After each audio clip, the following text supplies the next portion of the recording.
Hello, everyone.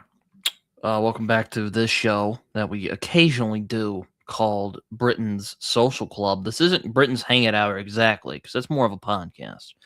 But this is the show where we hang out after a long week away at the um in the what they call the real world. Uh, it's not like Jeff Goldblum, but anyway, hello everyone. Welcome back to the show. It's been 30 freaking episodes. That is crazy. Uh, Hello, Thornall. Glad to see you here. I hope everyone's doing well this fine Sunday. I don't know how long I'll be going because yeah. Um, Thanks, buddy. I appreciate that. Uh, uh, are there any interesting games coming out that you know of? That's the real question. That is the real question indeed. Someone texted me.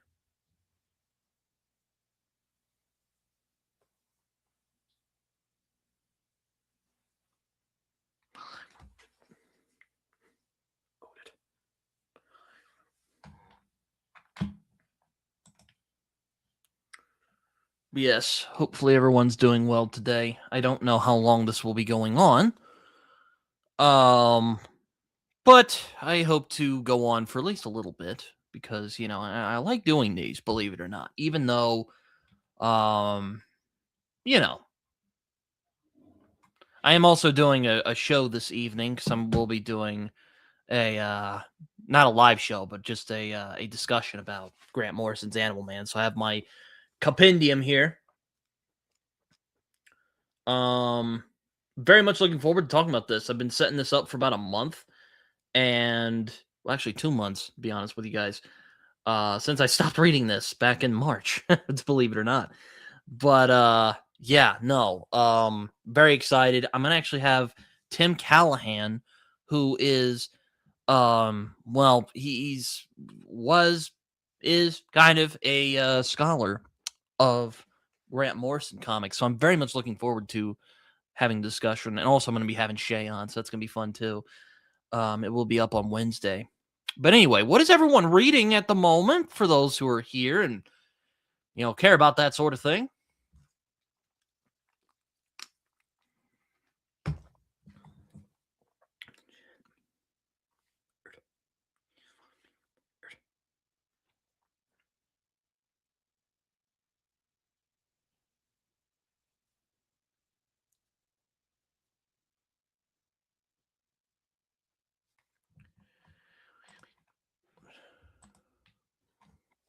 Dracula, the Unicorn Hunters, The Boys.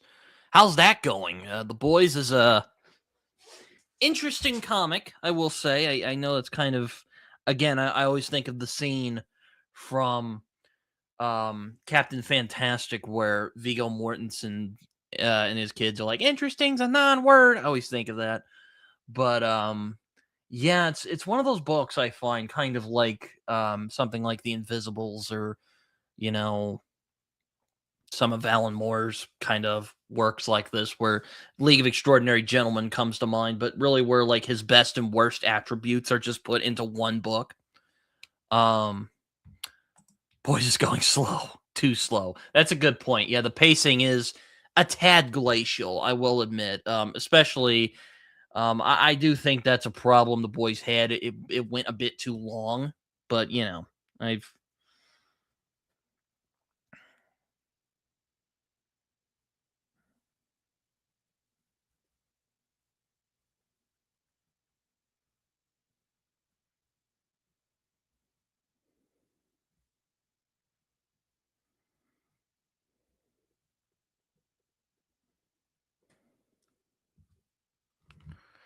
uh yeah.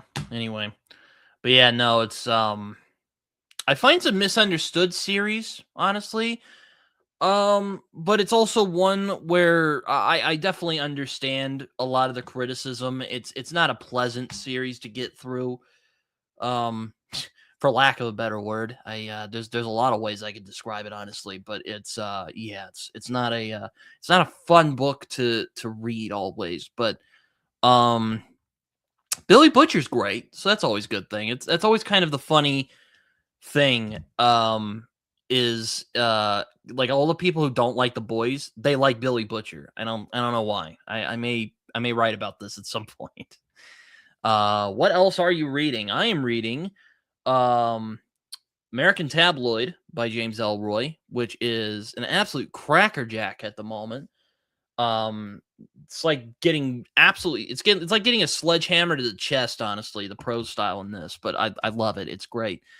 Still reading the Odyssey. I should be done with my reread of it by next week, which, by the way, if anyone wants to join me on Discord as I'm reading it along, feel free to, even though the discussion there has just been kind of dead. And of course, I am reading Philip Chase's While Darkness Gathers, which is a lot of fun. Very much playing around with the very interesting seeing Philip do a more propulsive, fast-paced story than the more melancholic, slow-paced Edan trilogy. I will be having him on to discuss it when I finish it, so don't you worry your soul about that. And I am also reading this massive chunker, East to West, by Jonathan Hickman. Very much looking forward to getting to the weeds of this, and I will also be starting Grant Morrison's JLA this upcoming week. So I'm a busy boy, as they say. Also, hello Dimedrick, how you doing, man? I hope you're doing well, my friend. Really glad to see you here. East of West. Well, East of West is like a weird combination of like science fiction, Western kind of fantasy. Basically, the pitch of it is that we're at the end of the world, and the four horsemen of the apocalypse are kind of coming on the scene. But there's a bit of a snag in their plans for destroying everything, because Death has decided to take a different path. He actually got married and has a kid, which, by the way, is not a spoiler, is in the first couple issues that I've read. So there you go about that. It's Jonathan Hickman, so expect a lot of world building and a lot of really dense storytelling going on. Though I am very impressed with how quickly he introduces everything, despite the fact it is very much a kind of dark,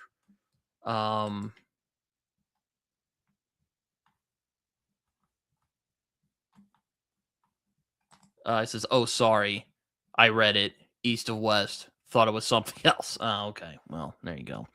Anyway, it's a good series so far. I'm actually hoping to finish it. So I read the first volume last year because I was going to give it to my local half price books, which I did, and I liked it, but I haven't really done too much else. Started reading Elric. How you enjoying that? It's like kind of the original. I don't want to say grimdark because I feel Elric's much weirder than any grimdark novel, but kind of the original kind of angsty anti-hero type of character that you find with something like Elric. Yeah, Elric's fun. Wouldn't say it's I will say, though, those first couple books are better than some of the later ones because Moorcock gets a little bit too carried away into the Eternal Champion stuff. But overall, it's a fun time. It's good sword and sorcery. Very weird gothic sword and sorcery. If you... It is very metal. It is very metal.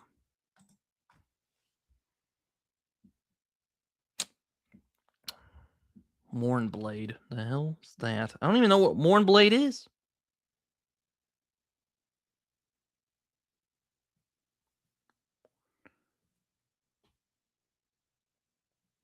I'm having people hit me up about my my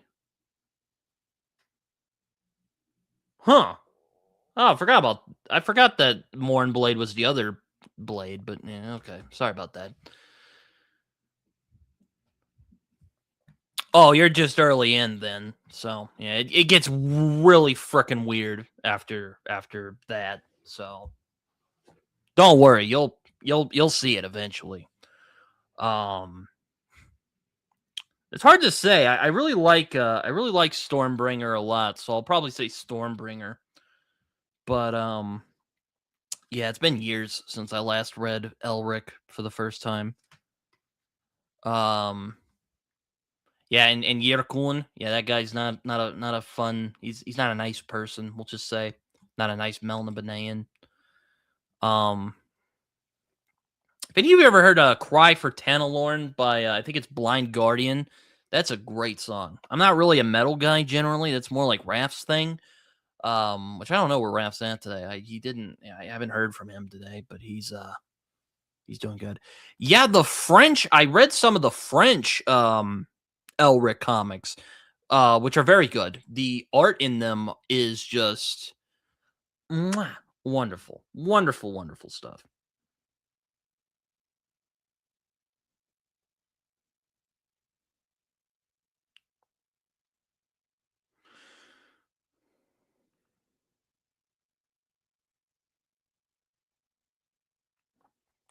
I'm getting people who are asking me, which by the way, if anyone's interested, I have read or I have written a book. I have edited it multiple times. I've gone through multiple drafts of it. I am looking for beta readers. If you are interested, um feel free to DM me on Instagram or not Facebook. I don't want to share my Facebook. Instagram, Twitter, or just email me, someokydude@gmail.com. You can feel free. So there you go. How does one summon Raph? I don't know. Maybe you can find him on Discord and pester him until he shows up. Yeah, I didn't actually have church today, so I just kind of was chilling out here, and I'm like, oh, that's nice. I'll probably send it Tuesday. Yeah, because I need to. Yeah, there's actually a professional beta reader who's been interested in my work, so I'm kind of feeling him out at the moment because I'm always wary of getting scammed. Not that I really care about giving money away, but I do not want to waste my time or the person's time. So hopefully that's understandable. But anyway, Ida's here. She says don't pay for beta reading. Well, we'll see how it goes. I am talking to a professional beta reader, so we'll see how that goes. But everyone else I have talked with who are interested in beta reading the draft I have are friends of mine, so they'll do it for free. And I also started talking with someone I want to do with the artist I would like to do the book cover. So, I'm making a lot of headway. Hey, no, hey, here's the thing. You don't have to beta read if you don't want to. If you're busy or if you're stressed out by life and you don't want to add my book to your plate, that's totally fine. I'm not forcing you to do anything. Well, she says there are enough things to pay for. Thank you for making me feel better about entertaining this prospect. Oh, I mean, the guy seems legit. Like, he doesn't seem like a bot. So, there's that. Like, he has a link tree and all that. So it's not just like random nonsense he puts on his. Now I'll probably need to convince my dad on how this will work out. But everyone else, I don't have to pay for beta reading. So that's nice. And I have also made headway in finding an artist for the book cover who's a friend of mine who's a comic book artist. So I'm very much looking, probably just looking through that. He says he'll probably just run your manuscript through an AI. Well, that's nice. Ida being very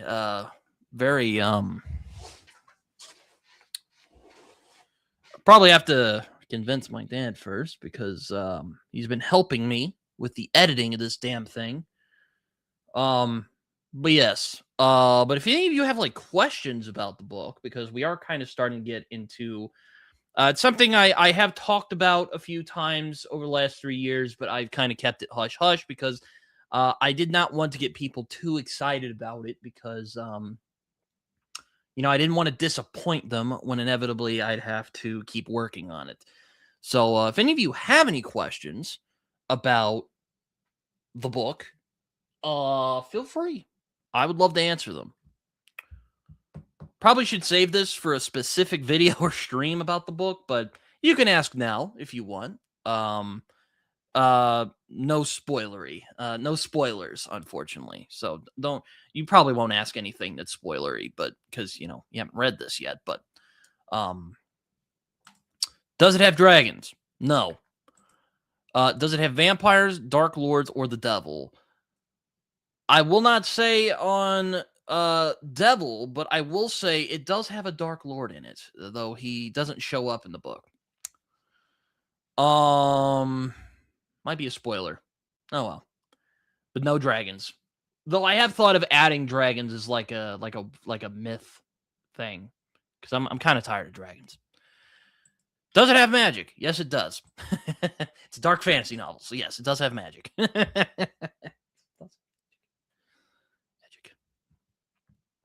If it has dark lords, it's sold. I think you meant to say I'm sold, but that's good to know, Tharnal. I'll be sure and send a copy just to you out there, Romania. Is there a farm boy? No.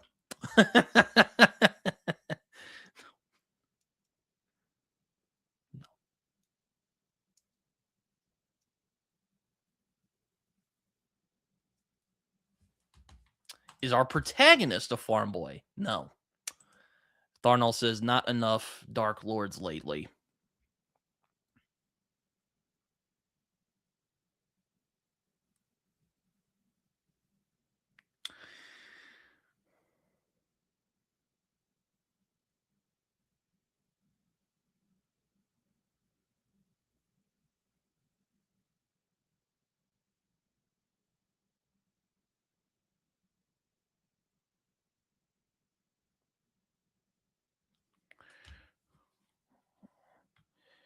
We receive all books by Bat. Demodrek asks, does it have a protagonist? Well, what do you think? Yes, it has a protagonist. Okay, you can ask more specific things if you want, but trying to don't ask about like plot events. You can ask like inspirations and stuff like that. Don't need to ask about or if you want to for laughs. You know what? Fine. I won't get too picky. That's all right. Not all books have protagonists. Is that true though? I mean, maybe like those weirder art house books have like no protagonists, but generally stories have protagonists. I will say my story has a protagonist, so don't worry. Also, if you're wondering if it is part of a series, yes, it is. So there you go. Malazan doesn't have a protagonist. Well, that's a good point. I guess that's I forgot about Gardens of the Moon. Yeah, it doesn't really have a protagonist, honestly. There's like 4 protagonists in that one book. Mine has a single protagonist, so it's not. I didn't want to write like a massive epic, if that makes sense.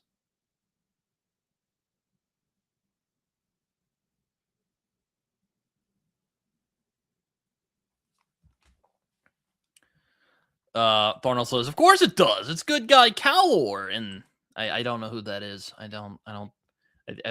was told he shows up some of the later books, so I don't fucking know. I've only read Guards of the Moon. And if you want to see what I thought of it, you should watch the conversation I had with Shay and Raph. Also, Philip Chase was going to be on it, but he got sick right before our thing, so I couldn't have him on. I was really sad because, oh man, that would have sucked. Or, well, it wouldn't have sucked. It would have been fun if he was on, but it sucked that he wasn't on, is what I meant to say. It is good guy Britton, like Luke Skywalker, but he brings his own cheer. I guess so. I know it would have been. It was just an unfortunate thing where he literally texted me like maybe 20 minutes before we went on about or not, mate. That's not even that far. It was like a couple hours before we went on, and he's like, "Hey, man, my voice is giving out. I can't do it." And I'm like, "Damn." But all right, I understand. I understand that that you are. I'm a reasonable guy. Is what I'm trying to say. But I still think the conversation we had was a fun one. I enjoyed that conversation a bit. I am not Russian yet, if you know how it is around here. Well, yeah. I don't know what a Romanian accent sounds like. Did you ever see the Left Behind movies? Like, it's kind of funny. The dude who plays Carpathia, like he's apparently from Romania, but he just has like a Russian accent. Those are kind of guilty pleasure films of mine. The Left Behind movies, the ones that Kirk Cameron was in back in the day. Hey, they're really weird.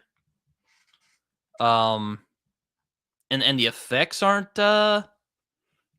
amazing. At least the first two. Like they did get kind of a bigger budget in the third one, but oh man, some fun times.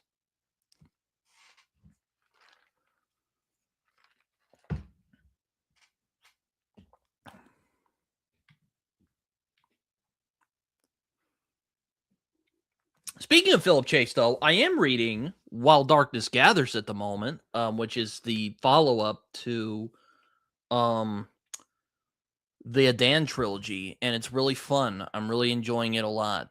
Um, though I'm not really that far into it, so maybe I shouldn't say too early on. Lots of questions considering where we were left off in the last book, but I enjoyed the experience. I'm enjoying the experience so far, and it's interesting seeing where our old characters have gotten to.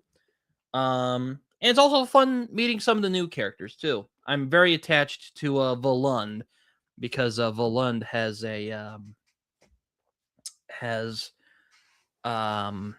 he's very much this kind of awkward kid of this badass dad, and he's kind of like, I don't know my place in the world.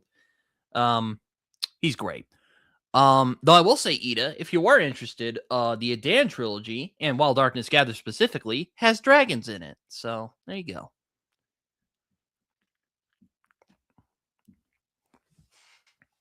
Though I will say, the main plot kind of borrows from Beowulf a little bit, particularly Orvindil's arc, because Orvindil shows back up in the book.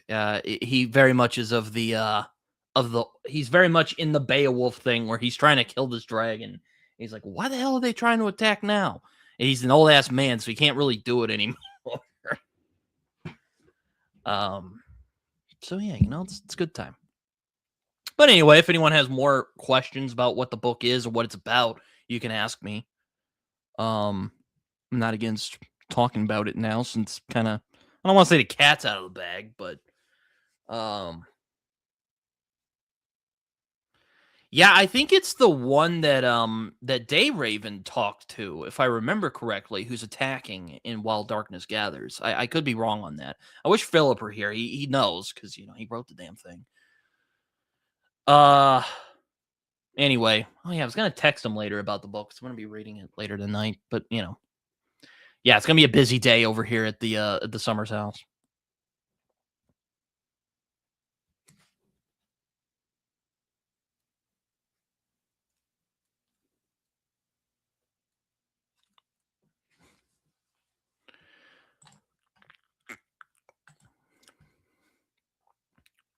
Yeah, I'm generally kind of. And please, Ida, don't be sad about this, but I'm kind of sick of dragons. Um, um, but Philip's a good writer, and I like the Adan trilogy a lot, so I'm gonna give it a shot. So I'll read it just because I like Philip, and also he's good at what he does. I haven't read John Gwynn's books, but I think Philip's books are very good. I think they're very thoughtful and well written, and mature without being super edgy, which is nice. Though there are some moments, like there's one moment, I think it's either book, I think it's book 3, where like an Archer guy who very much is like a Abercrombie kind of play, and he says he needs to piss. I literally text him like, "Okay, hold on a minute," which apparently is purely coincidence because Philip was writing this series around the same time that Joe Abercrombie was putting out the first law. So we'll see. Yeah, I'm kind of tired of dragons, honestly. I Ida, I will read your book. I will read your book at some point. I will make promises on when I'll read your books. But,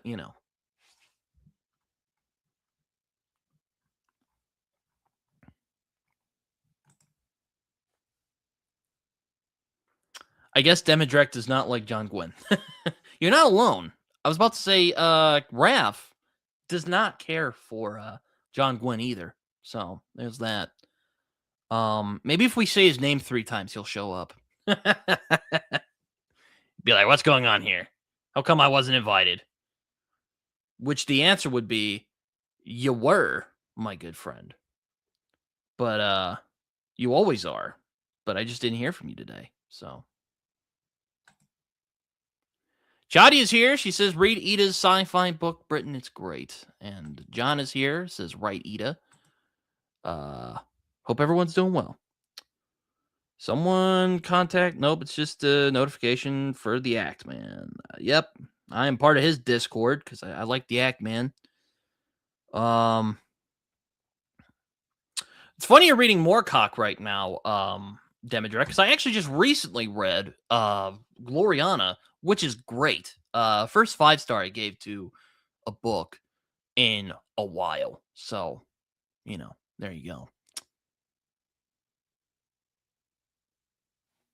Jadia says, I think Raph is away for a concert again. That is totally fair. I was wondering why he didn't hit me up on, because usually when he's available to do this, he generally texts me. He's like, "Are you going to be doing it today?" And I'll usually say yes.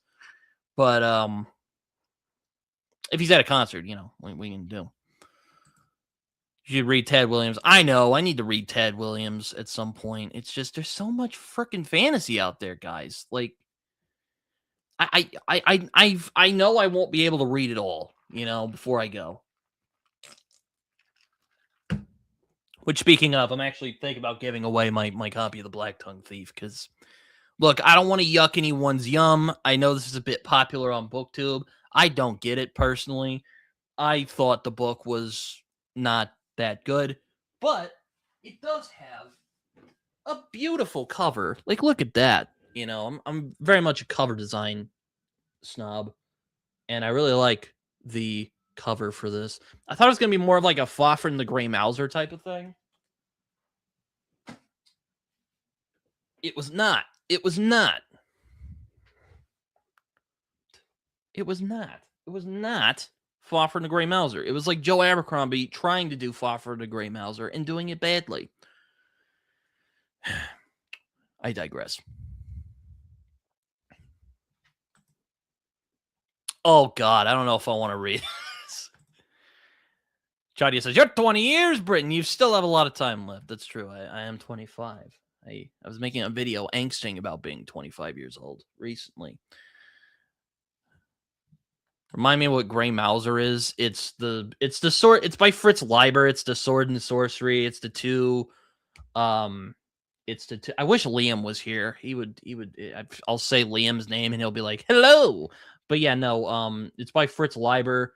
It's these two guys. It's very much like if you've ever read The Lies of Locke Lamora, kind of that relationship. But this was like before that. Also invented the Thieves Guild, for anyone who's curious about that. Yeah, really fun fantasy. Demetrix says I'm turning 40 in 31/2 years, and I'm freaking the fuck out. I don't know what 31/2 means, but I feel you, man. Some days I feel like I'm 25 going on to 40. So like I get you, man. I'm fucking 3.5. What am I I did I missaw that. I thought the 3-1 were together. I'm sorry. The 3 I'm sorry. That was a big goof on my end. I'm so sorry, guys. I'm not having it. Yeah, a lot of people were asking how long the manuscript was, and the answer is 79,404 words. At least that is the last number I saw from the Word document that I have. So, take it with what you will.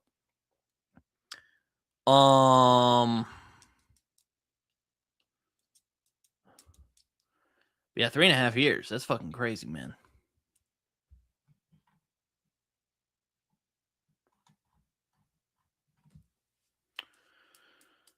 But yeah, I'm sure he'll show up and be like, "Hey guys, what's going on?" I'm Liam. But we'll see. I'll be like, "Hey Liam, I was talking about you earlier. I was trying to explain to Demodrek what Foffer the Gray Mauser was. Did you get an outside editor to work on it?" Yes, I did. His name's Josh Pantaloresco. He's a good guy. He's been a friend of mine for a while. I actually met him in person. About actually no, it was last year. Yeah, last year I met him personally. Yeah, no, it was funny because I got a diatribe from a dude the other day who contacted me on Discord. He's like, don't edit it yourself. And I was like, I didn't. I got my friend Josh to do it because of course my dad scoffed at it, and then my dad was like, I'm gonna look at it, and then me and my dad have kind of been working on it since then. So here we are now.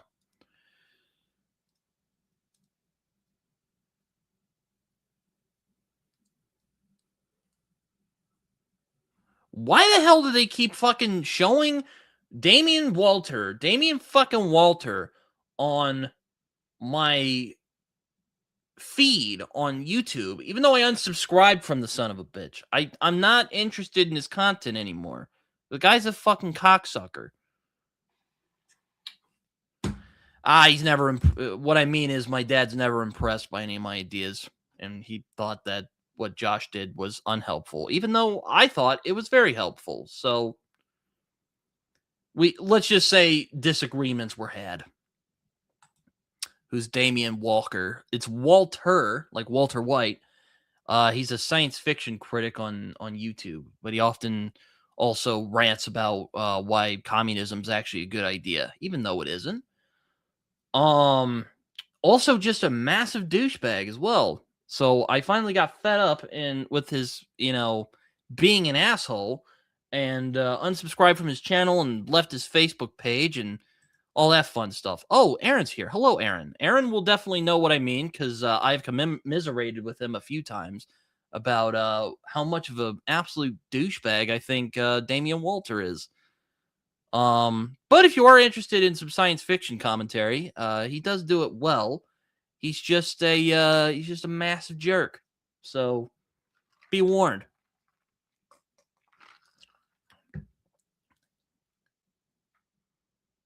Or as my dad would like to say, a dick smoker.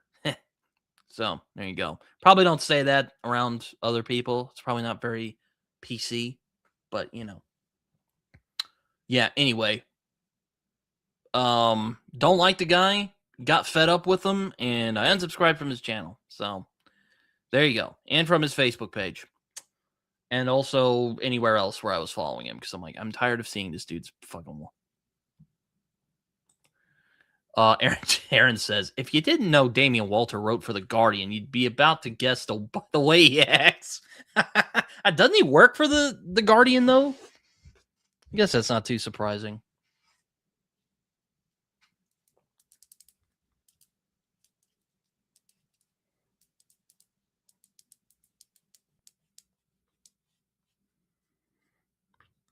Then again, I generally find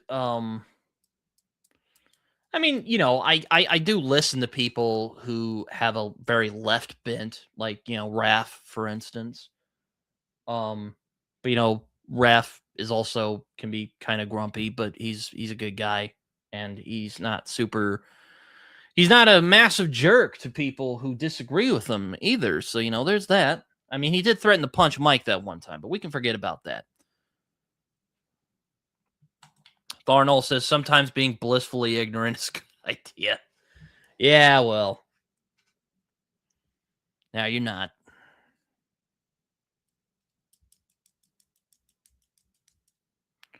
Anyway, enough of my ranting on that guy because honestly, I don't want to put my effort into that guy anymore. Yeah. Yeah, he's just yeah, I don't know. He's just he didn't block me or anything. I didn't say anything particularly inflammatory, but like there was one time he was kind of ragging on Invincible and I'm like, Invincible's actually pretty good. And he like rather snarkily replied how, you know, my response, which I'll admit was a tad brain rotty. I was being a tad facetious in my response. And he was kind of like, "Oh, well, your brain degradation means you're weak with culture," and I'm like, "Fuck you." So yeah, just massive douchebag. I mean, there's not. I'm not saying there's anything wrong with Invincible. He just thought that Invincible was bad for whatever reason. And he was hyping up the Invisibles from Grant Morrison. Um, which you know, okay, but I think Invincible is a really good series, and he got kind of snarky with me, and I'm like, well, fuck you, all right. Just because you like one thing better does not make that thing bad. But then again, I like Invincible. I like it more than the Invisibles anyway. I'm gonna be rereading the Invisibles this year, so there's that. Yeah, again, just a douche. Just yeah, I don't want to think about that guy anymore.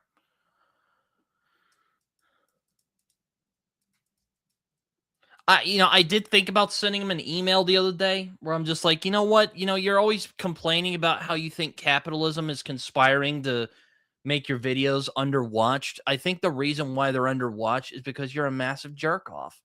But I decided against it because, you know, I'm a better person than that. At least I'd like to think I'm a better person than that. But then again, my beloved audience, are often a malignant influence on me. So you might go like, do it, Britton.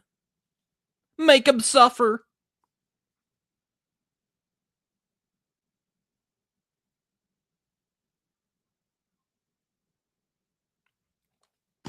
Anyway, yeah.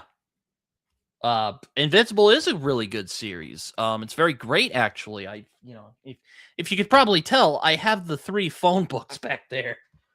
I don't want to pull them out because they're freaking heavy. Let me tell you. Let me tell you. But let me tell you, not as heavy as East of West. Oh my god, that thing is a freaking brick. Kind of. I don't want to. It's like it's kind of a brick. That would be funny. Send him a mail and say, "We are the capitalists. We are the power. Check your moves." That would be pretty funny. Yeah, I'd probably have to make up like a probably block me for like spam. That would be pretty funny.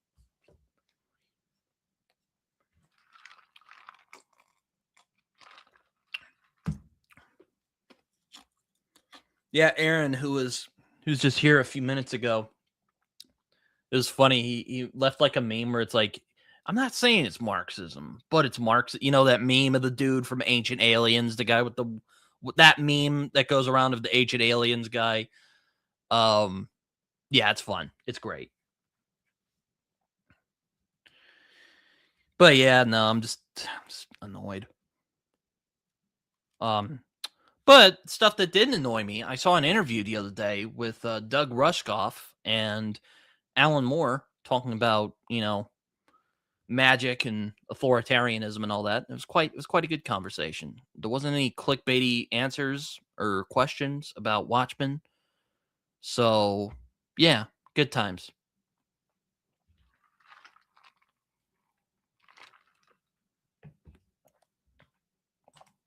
Oh yeah, Ancient Aliens is a guilty pleasure of mine. A lot of it is absolute nonsense, but it's fun. It's fun to watch these idiots just, bend over backwards to explain their insane beliefs.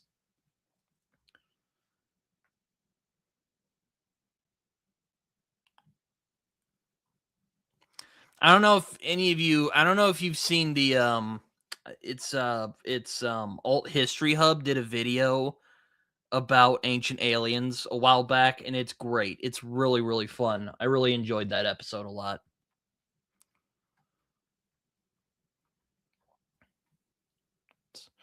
Yeah, no, it's such a meme because it's like, hey, you know that thing, the pyramids, for instance. Guess what? Aliens. Oh, you want to know what created the United States of America? Aliens. And you're just like, what didn't aliens create then? What are you talking about? Oh man. Anyway.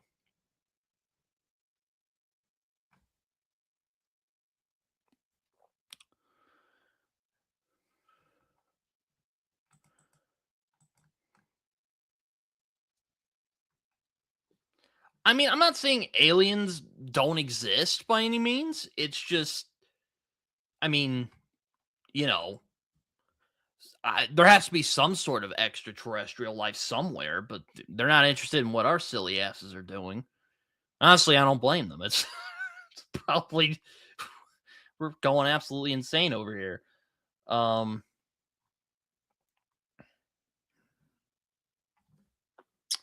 but I don't know. I don't really buy into the whole ancient aliens thing.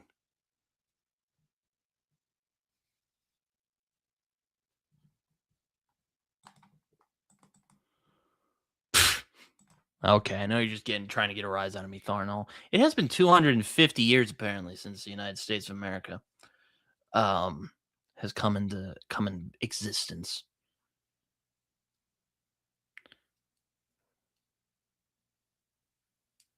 Oh, look at Daniel Green. Another guy I thought about unsubscribing from, but he actually read the Bible recently, which is interesting. Um, that was interesting to watch because the Bible is a very influential book, believe it or not, if not the most. Um, yeah, it was interesting seeing him actually like take it seriously and read it. It's quite that was an interesting little. It's on his Instagram if you're curious where you might find this. But anyway.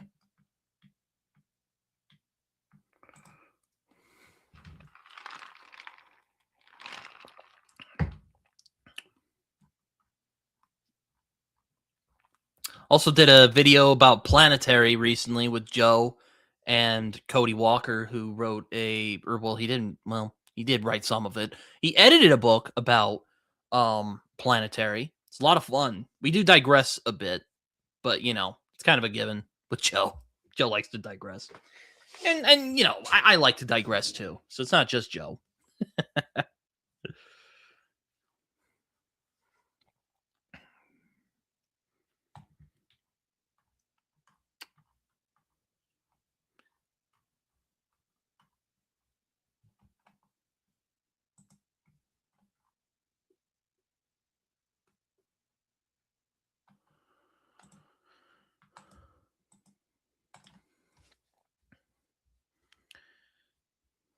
It's like that meme where I'm like, "Oh, I won't get too political, guys. I promise." And then like 3 drinks later, I'm just absolutely going off about why I think Donald Trump sucks. Or something like that. Or explaining why I think that people on the right should understand what communism actually is before they start filibustering about and criticizing it. I always say, "Yeah, you should probably read this stuff before you you know, say anything about it." And look, I'm about as anti-communist as you can come around. I mean, without being a fucking bircher. We don't talk about the fucking birchers here. Um, that's probably John territory. But you know, I think people should read the literature before they, at least, because it's much better to be informed than be ignorant.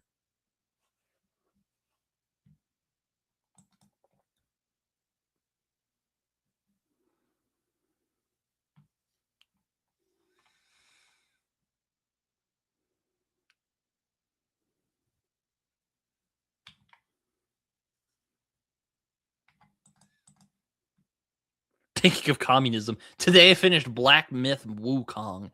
Isn't that the like Chinese mythology game? I think Stephen Pacey was in it. He plays a monkey, doesn't he? The like Kobo. I'm butchering that name. I'm so sorry, but I don't know.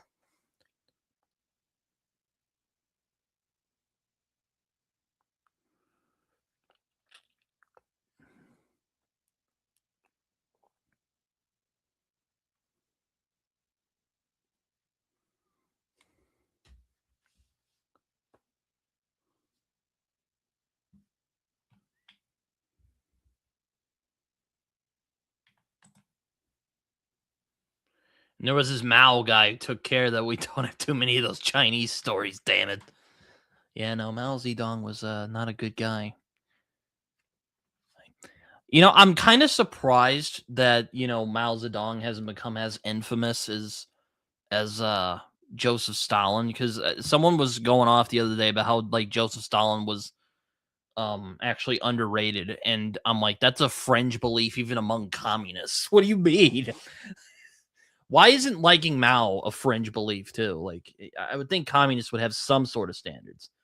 Like overthrowing the established order, fine. Like, but you know,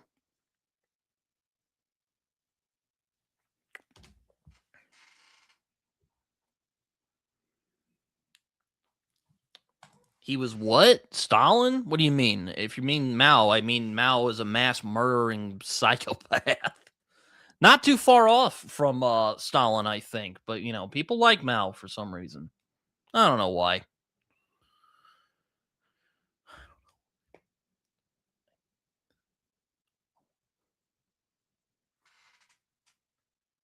What I'm saying is there's this kind of weird double standard. It's like I think both Joseph Stalin and Mao were mass murderers, and people maybe it's because Stalin is better known as being a psychopath, but I don't know.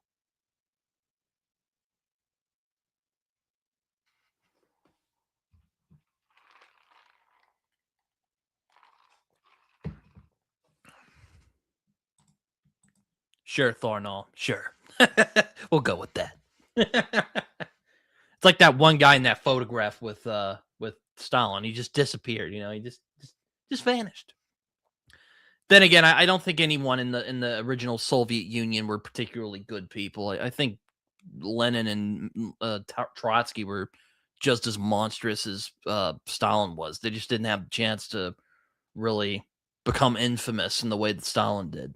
Stalin was just better at it than they were, honestly. Well, Lenin also had ill health, so there's that. But I'm just really fascinated by that period. That's the thing about like communism. A lot of interesting personalities in communism. It's even though again very anti-communist. I'm quite fascinated with a lot of the personalities that like joined. Like if you read about like the Soviet Union when it was first kind of starting, yeah, just a lot of fascinating personalities. Um,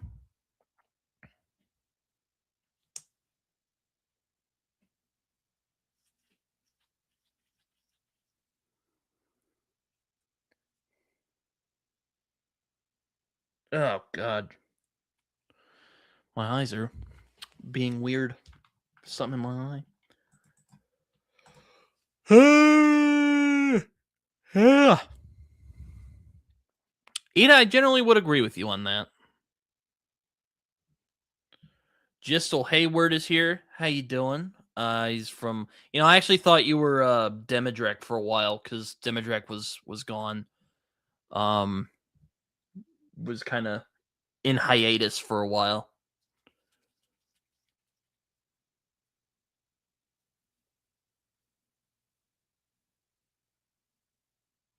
Well, I think people demonize the ideology because a bunch of people got killed under under it. So I mean, you could be like, "Well, capitalism does too," and I'm like, "No, it doesn't. Not even in the same direction." Like, how many capitalist authoritarian governments are there? I mean, I'm sure they existed, but I mean, there is one I could tell that existed, like Chile when Pinochet was running things, sure, and Franco too, for lack of a better word. It's again, I wish Aaron was there. I wish Aaron was here. He would probably be able to better explain it than I could. I'm logged in on my computer, a different account as my phone.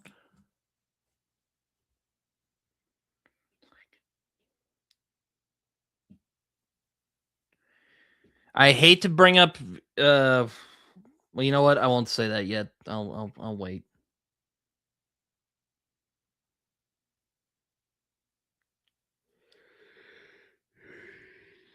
I think I just discovered something.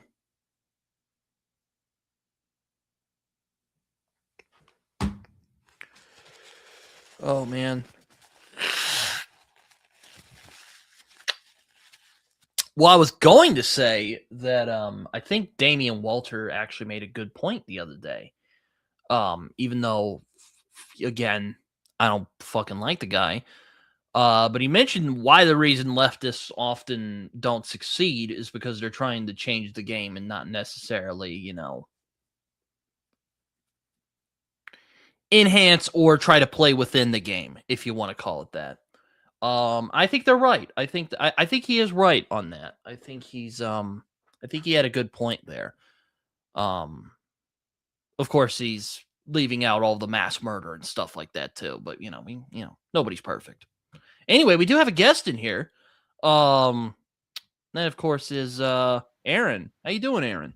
Hello, I'm doing well. How are you? Doing well. Trying to hold down the fort here. Talk about all these complex political ideas. Yeah, it's well, good fun. I will just say about Vietnam, saying we, i.e., the Americans, killed thousands is a bit that takes away from the South Vietnamese. That treats the South Vietnamese without agency. It's yes, there is. Just a second, another signal. There we go. Yes, there is indeed a cat. It's a tabby cat, I think. Yes. Yeah. Very much looks like mine, except mine is not as orange. Yes. Yeah. His name is, and you'll be shocked by my creativity. His name is Ginge. Yeah. How have you been, Aaron? Oh, I've been all right. I know we haven't. Messaged recently. I didn't want to harass you too much more with my Damian Walter complaining. I just finally decided fuck it and unsubscribe from all of his stuff. Oh yeah, no, if you live in Britain, you're used to that sort of person because as I say, they write for the Guardian quite often, and they regularly appear on the BBC. I should say he doesn't, but I think that's more because of he might even be too much for the BBC, which is saying something about one day BBC. So, yeah, but what have you been reading lately, Aaron? Well, I've read it actually. Let me just see if I can find them. I can't find them where, but I did read this week 2 westerns by an indie author called Scott McCrae, and it's part of his Tales of Tom Mix series. So he's essentially fictionalizing the life of Tom Mix, who was, for people who don't know, the sort of big Hollywood star of westerns in the 1910s and 1920s into the 1930s. He was to the 1920s what John Wayne was to the 1950s in terms of westerns. In fact, he helped John Wayne get started in starring in films. Oh. So it's really good. They're really entertaining. They're only, I think, the first one was about 130 pages, and the second one was 128 pages, I think. So it's really For like novella length. yeah, and they're really good and the proper westerns. Actually, the first one was as much a murder mystery as a western. And it worked really well. Scott McCrae got the sort of the way that you should do murder mysteries really well, where the clues to who the killer was is there on the page, and you can work out who it is before he reveals it at the end. But yeah, and the second one was far more of a sort of traditional western, fighting renegade Comanches. Actually, both of those stories are set in Oklahoma. Oh wow, really cool. I'll have to get those. I'm always looking for Oklahoma set literature. They're not. The last one I read was The Given Day from Dennis Lehane, but that only like takes place like a little bit in Oklahoma. So yeah, we'll see. Yeah, but yeah. In fact, Tom Mix was marshal for a place called Dewey in Oklahoma. Oh, period. So I don't know where that is, but you know. No, I sadly I'm not joining in on June on the Range, though I am hoping to read a lot of historical fiction in 2027, so I'll probably join in next year. We'll see. Wait, are you part of June on the Range, or are you just kind of reading them just because? I'm not a host, but I am sort of reading to westerns for it. So yeah, I've got at least two more.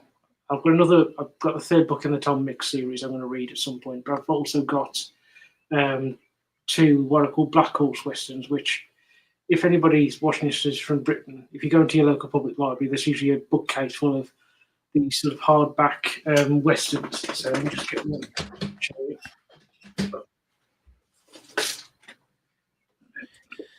Which, sorry about Sean, by the way. I saw your video recently about the ashes. Yeah. So I'll be scattering his ashes on the 11th of July, which is a Saturday. So, yeah, I unfortunately never got to know him, but yeah, saw that. Yeah, I've got to be honest. I've got to now practice with something that actually do the scattering itself. So I've got to find something I can use as a substitute for ashes, because I can't find ashes, and I'm obviously not going to use them. I'm not going to practice with Sean, so I'm going to try and find something that I can use as a substitute. Oh, good idea. Yeah. So there's a local park near me. Yeah, you don't want to do a Big Lebowski, where it just shoots back on them, and they're just like, yeah. Yeah, listen, that's the one thing about the scattering I do know. I've got to make sure which way the wind's blowing. Good plan. It's a good plan.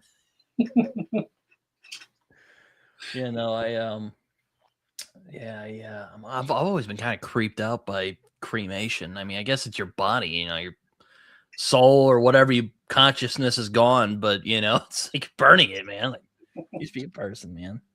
But oh well. I know burying someone's very expensive. Yeah.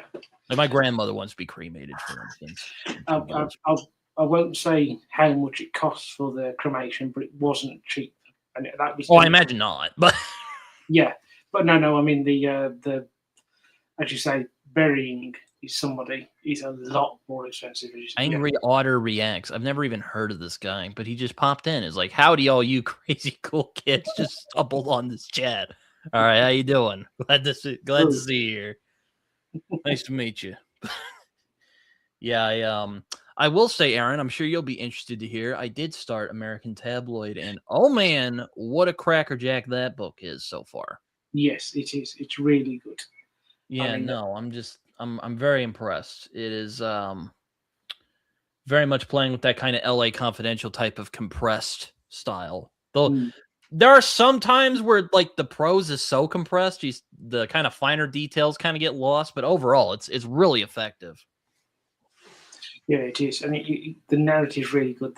The three point of view characters are really good as well. In fact, it gives you a way to see the story that would be lost if it was just one protagonist, whereas the three of them worked really well. Mm-hmm. That is something he carries on into the subsequent two books. Yeah, it's what I hear. Yes, I don't know how long it'll take me to read it. It's very propulsive, though. I can see how some people might get thrown off because, again, it's sometimes so compressed. Sometimes you're like, wait, who was that guy again? You know? And if you know anything about the history of the period, you're also trying to work out who is a real character and who is a. Yeah, no, right, yeah.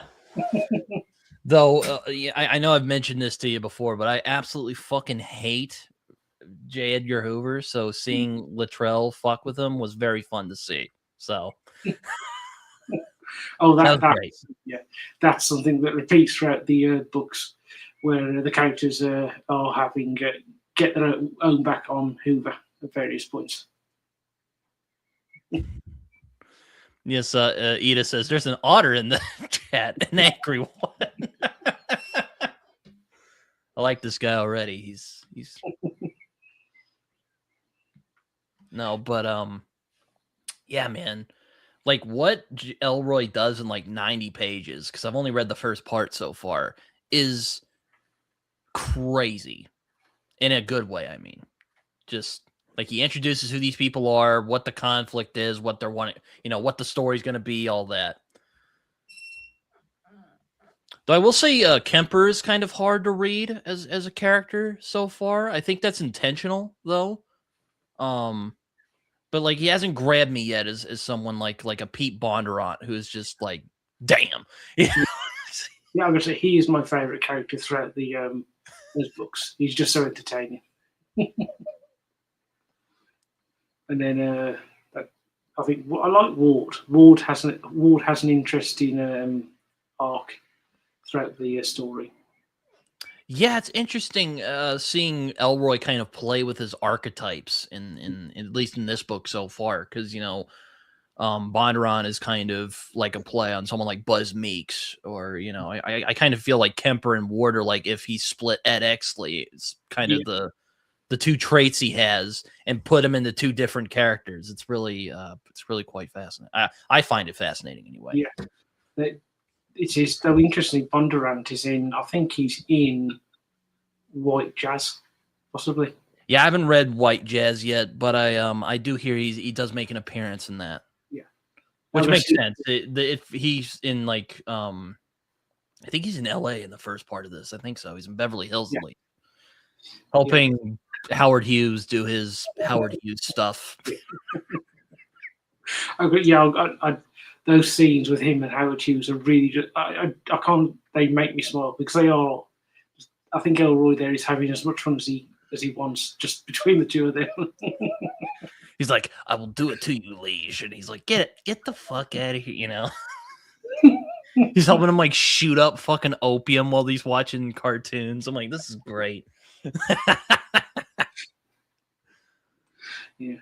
I also think that like staccato prose really works. Like make like the violent parts hit hard. Like some really great sequences in this so far. Like again, just the way he like can describe stuff and like using very few words. There's like some passages in here already where I'm like, Jesus fucking Christ, this dude can write. If you get what I mean. Hopefully, I didn't just hurt people's eardrums.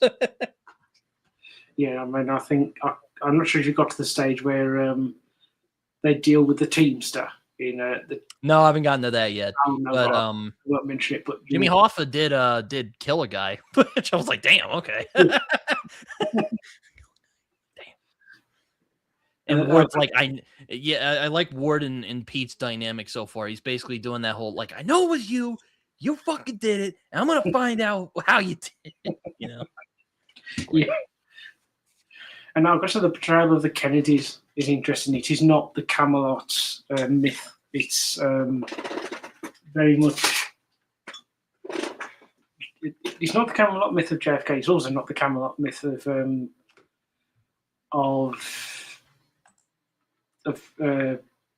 Robert Kennedy either. Because Robert Kennedy isn't portrayed as the Shining Knight, who he generally gets portrayed as either in this.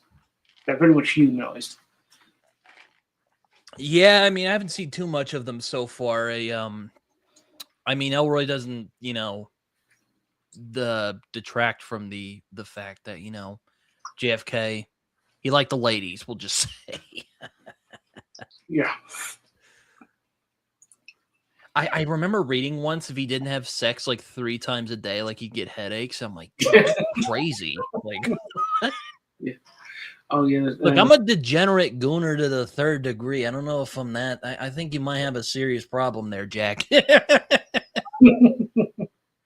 Oh, my favourite one about that was actually not Kennedy, but Johnson. He famously, do you know what he ever said about Kennedy and his womanising? Oh no, I didn't. He said, "I've had more women by accident than Jack Kennedy had on purpose." Yeah, Lyndon B. Johnson, like he also makes an appearance. He's only made like brief appearances, but yeah, he was another interesting character. I mean, I don't like Lyndon B. Johnson. I think he was a fucking snake, but a very entertaining snake, if you will. Oddly enough, kind of like Pete Bondurant. Yeah, no, Johnson's fascinating. He's deeply corrupt. He's yeah, like he would just talk about his dick to people in his meetings, you know. And you're like, what the fuck are you doing? Oh yeah, and he was utterly sort of a complete monster and a bully, but at the same time, he was very effective at getting legislation through. Oh yeah, no, that's a thing, right? Like he was known for like getting the people. Like there's photos of him like peering down at people, like getting in their personal space. And you're like, yeah. But he got shit done. I'll give him that. Yeah, and for all of people's criticism of him, he was actually when he did things like the Great Society and that, whether you agree with it or not, that was genuine.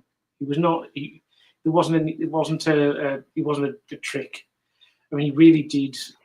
Partly because when he was younger, he'd been a teacher in Texas, and he came from actual quite poor background, and so he genuinely wanted to help the poor.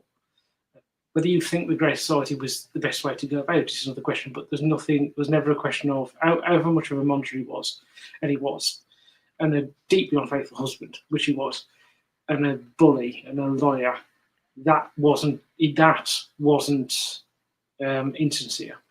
What he did.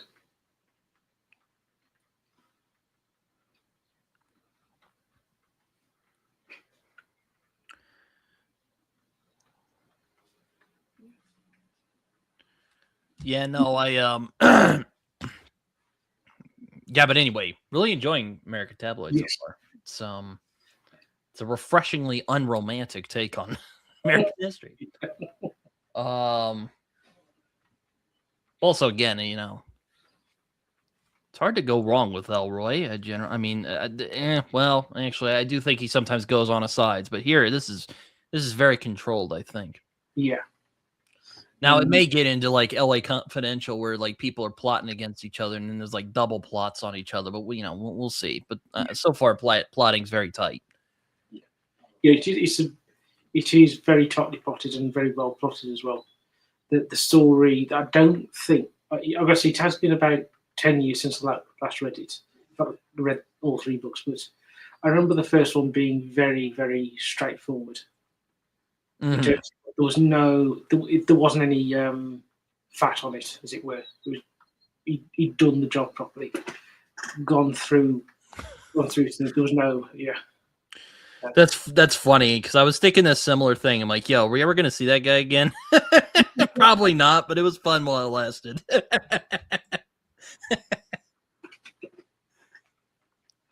Yeah, we'll I don't know it's where some of these people come from sometimes. I mean, I know where most of the people in the chat come from, but no, I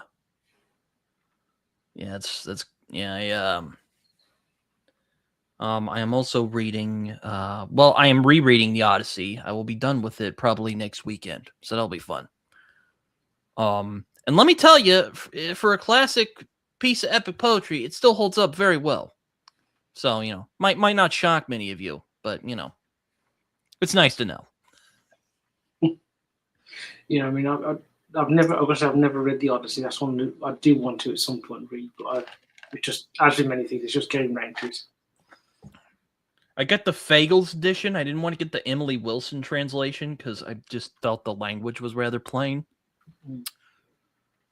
Though respect to Emily Wilson, apparently she was the first woman who's ever translated Homer. So I mean that's pretty cool. Yeah. Um, Yeah, there is that thing. There is that issue with translation that you want to both keep the authenticity of the original language, a sort of tone, but you don't want to make it too hard. So actually, one of the things I'm reading at the minute is this. It's The Mistress of Paris by Eugene Sue. It's originally a French novel, and they how thinking this they have got. I've got an older. In fact, I've got a first edition of the English translation of this in some big hardback volumes, and reading that and reading this. This is easier to read. It's got the style of the original language, you can tell, but at the same time, it's sort of modernized, but not in a bad way. mm-hmm. So this is what you imagine. This is what you would think you would get a sort of TV adaptation done by people who wanted to be authentic to the story in terms of the language use. It works really well. I should say I'm reading this in installments because it was published originally in weekly installments in the magazine. So I'll be reading that through the year. Yeah, you know, it's funny because again, 2027, I'm thinking about reading some like historical stuff. I'm actually thinking about reading some of the Master and Commander novels because I know a lot of my friends who like historical fiction really love those books. And the movie's apparently great. So it is. It's brilliant. Yeah. The only criticism I've got of the film, and this isn't actually a fair criticism, is that you don't get the sense in the film that Maturin is a spy, whereas in the books you do know. But the reason you don't get that sense is that there's no espionage going on in that particular story, so it's not sort of mentioned. Yeah, no, I'm looking forward to it. I mean, I hear it's not like I hear the idiom. It's kind of steeped in the idiom of being on a ship during Napoleonic era. So I mean, it does do that. O'Brien does do that, but at the same time, Maturin is not a sailor, so he so if there's any particular terms particularly obscure, Maturin will ask what there is, and then the reader will learn through that. So I think O'Brien gets a sort of balance between the two. Yeah, I mean, I that can work. I mean, I've read books like David Simon's Homicide, where he doesn't really explain a lot of the slang terms that like the homicide cops would use, but you kind of pick it up from context clues. So maybe it's similar. I don't know. I also want to read more of the Sharp books because I'd like to continue with that series. I liked Sharp's Tiger quite a bit. Yeah, I have it back there. Yeah, apparently that wasn't like the first.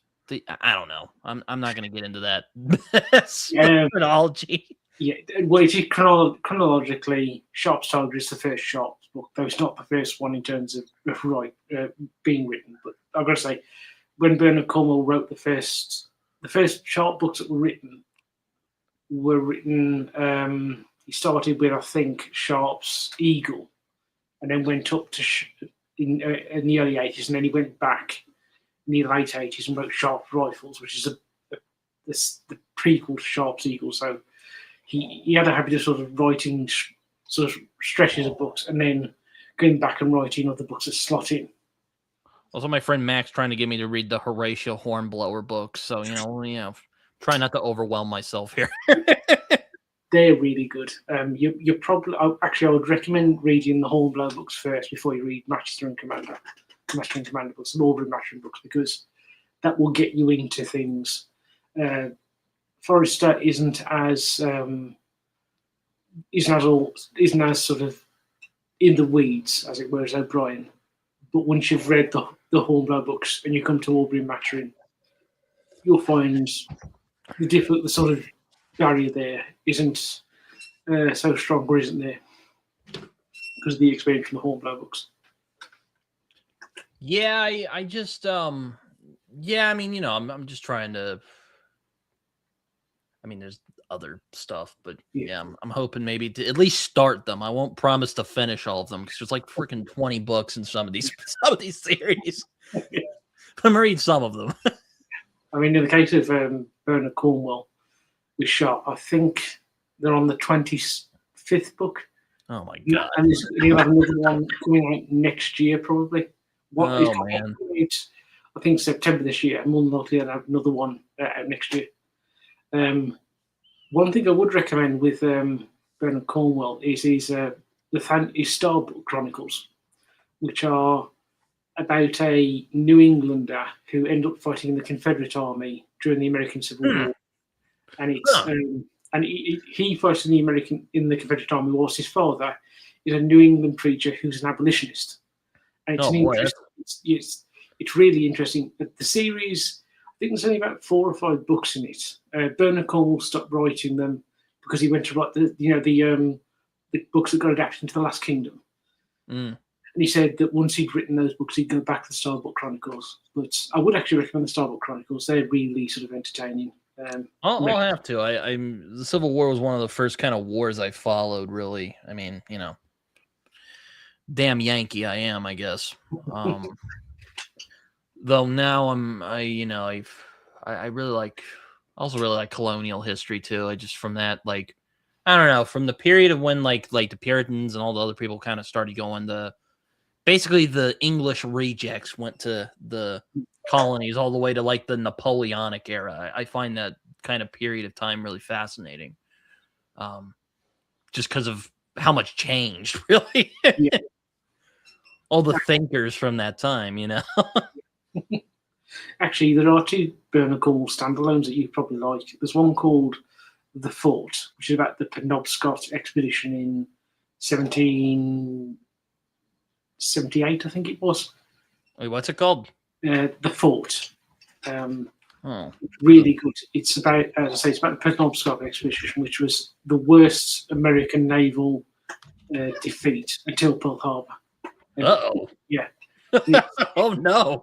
It's really funny because Paul Revere's in it, and Paul Revere's actions in the actual Penobscot expedition got him subject to a court-martial.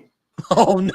He didn't get court-martialed, but one of the men who essentially brought the charges of a court-martial against him was the grandfather of the man who wrote the Ride of Paul Revere. Oh, that's awesome. Yeah. Yeah, no, just that period where, like the French Revolution really fascinates me because, again, it's just like, it kind of fell into, it was kind of the anti-American Revolution, but then again, the American Revolution was kind of odd among other revolutions because for the most part, there was bickering, of course, the Jefferson Hamilton feud is a thing of legend, but generally most of the founders were like, okay, this is what we want to do, and we'll mostly, get along, not kill each other. We'll do some pretty underhanded things to, sabotage each other, but no killing here. Yeah, it was far more of a war of independence and revolution necessarily, because the individual colonies didn't change that much between pre and post. They changed more after in the decades following independence, sort of by natural evolution, than they did by any sort of sudden snap of change, as it were. Yeah, that's a good point. Though with like the French Revolution, it kind of started out as a fun thing, and then it just kind of turned into guillotine. Then the guillotine got involved. Everything went to hell from there. Yeah, one thing I will say is that you mentioned previously people not because of Stalin being so dominant, people not knowing about Lenin. The same is exactly true for Robespierre. Oh no, I agree. I should say that he's overshadowed by Napoleon, though I would say Napoleon is not evil. I'm British, so I'm not a fan of his, and he was an enemy to be defeated, but he wasn't an evil man. Robespierre was absolutely evil. He was, he should be remembered in the same mould as Mao, Stalin, Hitler, Lenin, because of the stuff he did. He may not have done it as big a scale, but the evil was there. And he sort of set the mould for what the Bolsheviks did as well. Yeah, no, I actually wanted to read the Edmund Burke book, or no, Hmm. it's not really a book, isn't it? It's more of an essay. It's a counterblast, reflections on the revolution in France. Yeah. Yeah, no, I wanted to read that because yeah, it's Burke was an interesting guy. I think he actually approved of the American Revolution. I could be wrong on that. Yes, you did. Yeah. Because he said it was actually like reasonable. I think I could be wrong because I haven't read the actual text, but I think his argument for the French Revolution was they had all these weird ideals and they just didn't. Yes, it was. It wasn't practical enough, I guess. I think, and you've read it, so you probably know a lot more about this than I do. Yeah, very much so. Burke was when Burke did in the book. Burke is actually saying that the French Revolution is not repeating the American Revolution, or even the main sort of contrast he does, the Glorious Revolution in 1688. He says they are repeating the same mistakes of the English Civil War and its aftermath. That, in fact, because of that comparison, he does predicts in that book that Napoleon is going to come to power. He doesn't name Napoleon, but he said there will be a military dictator who will take power and he will end the revolution, effectively. That's about what happened.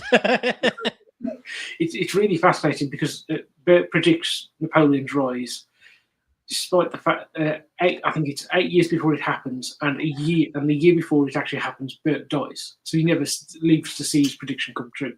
Which is Wait, did Burke die before Napoleon came about? Yes, he died before Napoleon took power. He died in 1797. Oh wow! All right. Yeah. He would have been like, "I bloody told you so." Yes. No.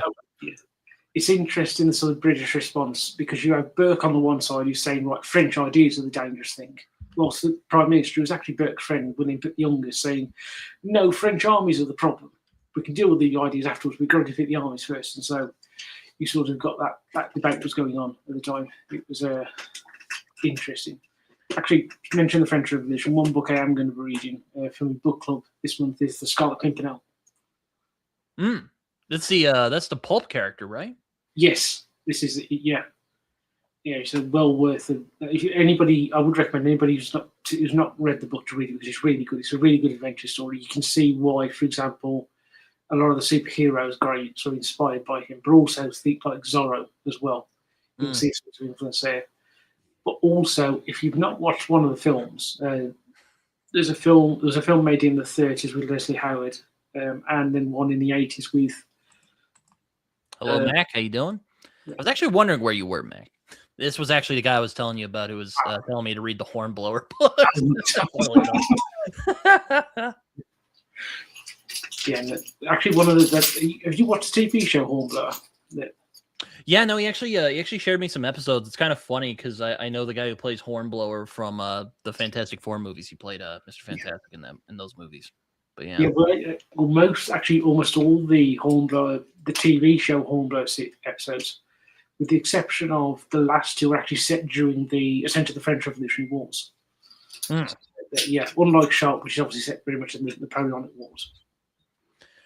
And there's sort of references to the French Revolution throughout that. There's one particular episode called Frogs and Lobsters, which directly deals with the French Revolution, and a fictionalized version of the attempted invasion of France in 1795, which is, to my mind, the best episode. Was the Glorious Revolution the one where Charles I was executed, or is that another one? Oh, no, that was the English Civil War. The Glorious Revolution was the one where they got rid of James II. So that's the one that leads to the wars in Ireland. So that's the one that also leads to the Battle of the Boyne in 1690 in Ireland. Okay, because I was thinking of like John Milton, who lived an interesting life, by the way. Interesting guy. Which is why I always say the joke, it always gets bad when a Cromwell gets... English politics always gets bad when a Cromwell gets involved. Yes, yeah. The Glorious Revolution is a strange one as well. It's entirely provoked by James II being a bit of an arse. Literally, when he comes... Right, he's a Catholic. You have a good habit of understating the obvious. I mean, how many things have been caused by kings being kind of an ass? Like, you know?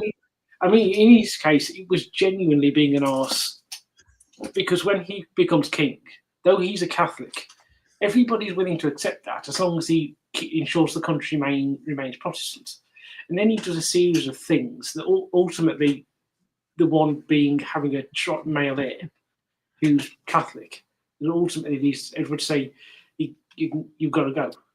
If he'd done only half of the things he did, he would have remained king until he died, and the Stuarts would probably still be the monarchs in the country. The political order that was in place when he became king was one that everybody was happy to live with, who had power in the country. And it was his actions that undermined that. He could have ruled over his country over England with absolutely no difficulty whatsoever if he'd just not acted like an arse.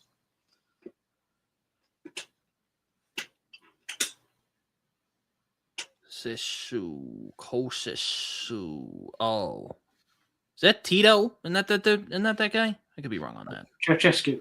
Ceausescu. Oh no, he was Romania.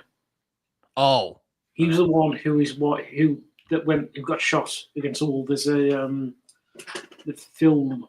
There's a recording of it of him and his wife being put against the wall and shot. Oh, an interesting, a great book, by the way, one of my favorites. I'll have to watch that at some point. Even though, well, I like Camus a lot better than fucking Sartre. I don't like Jean-Paul Sartre, personally speaking. He's a very whiny man. If you read any of his books, yeah. Nausea was just agony. I felt nauseated after reading it, so maybe he succeeded.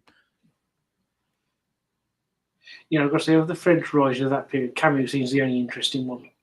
Oh yes. Huh. Okay. I guess I was mistaken on that. Your country's England's had a lot of revolutions. How many? What's it say on there? Has it got? Well, I'm just saying. You know, the Charles I thing happened. Glorious Revolution happened. You know, there's probably more I can't think of at the moment.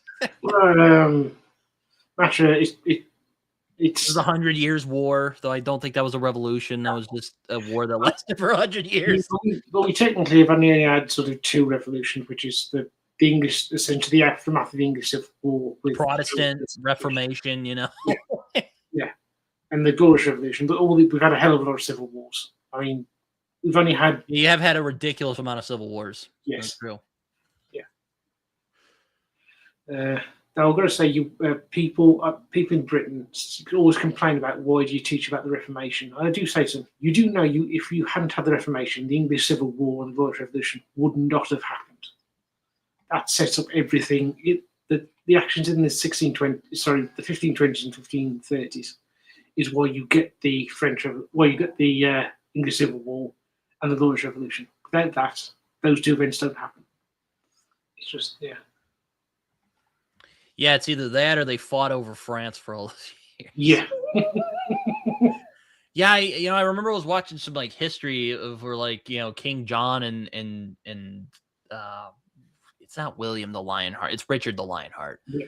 And I'm like, Richard didn't even do anything with England all that much. He was more worried about crusades and fighting in France. Oh, Richard the Lionheart regarded England as essentially a cash cow to fund the crusades. And he's far more interested in dealing with the affairs with his holdings in France than he was in England. I think he spent most of his life in France, unlike John, who spent a significant portion of his life in England. Not that that makes John any better. John was a bad king, full stop. Yeah. Oh God, yeah. When you sign Magna Carta, you're pretty bad.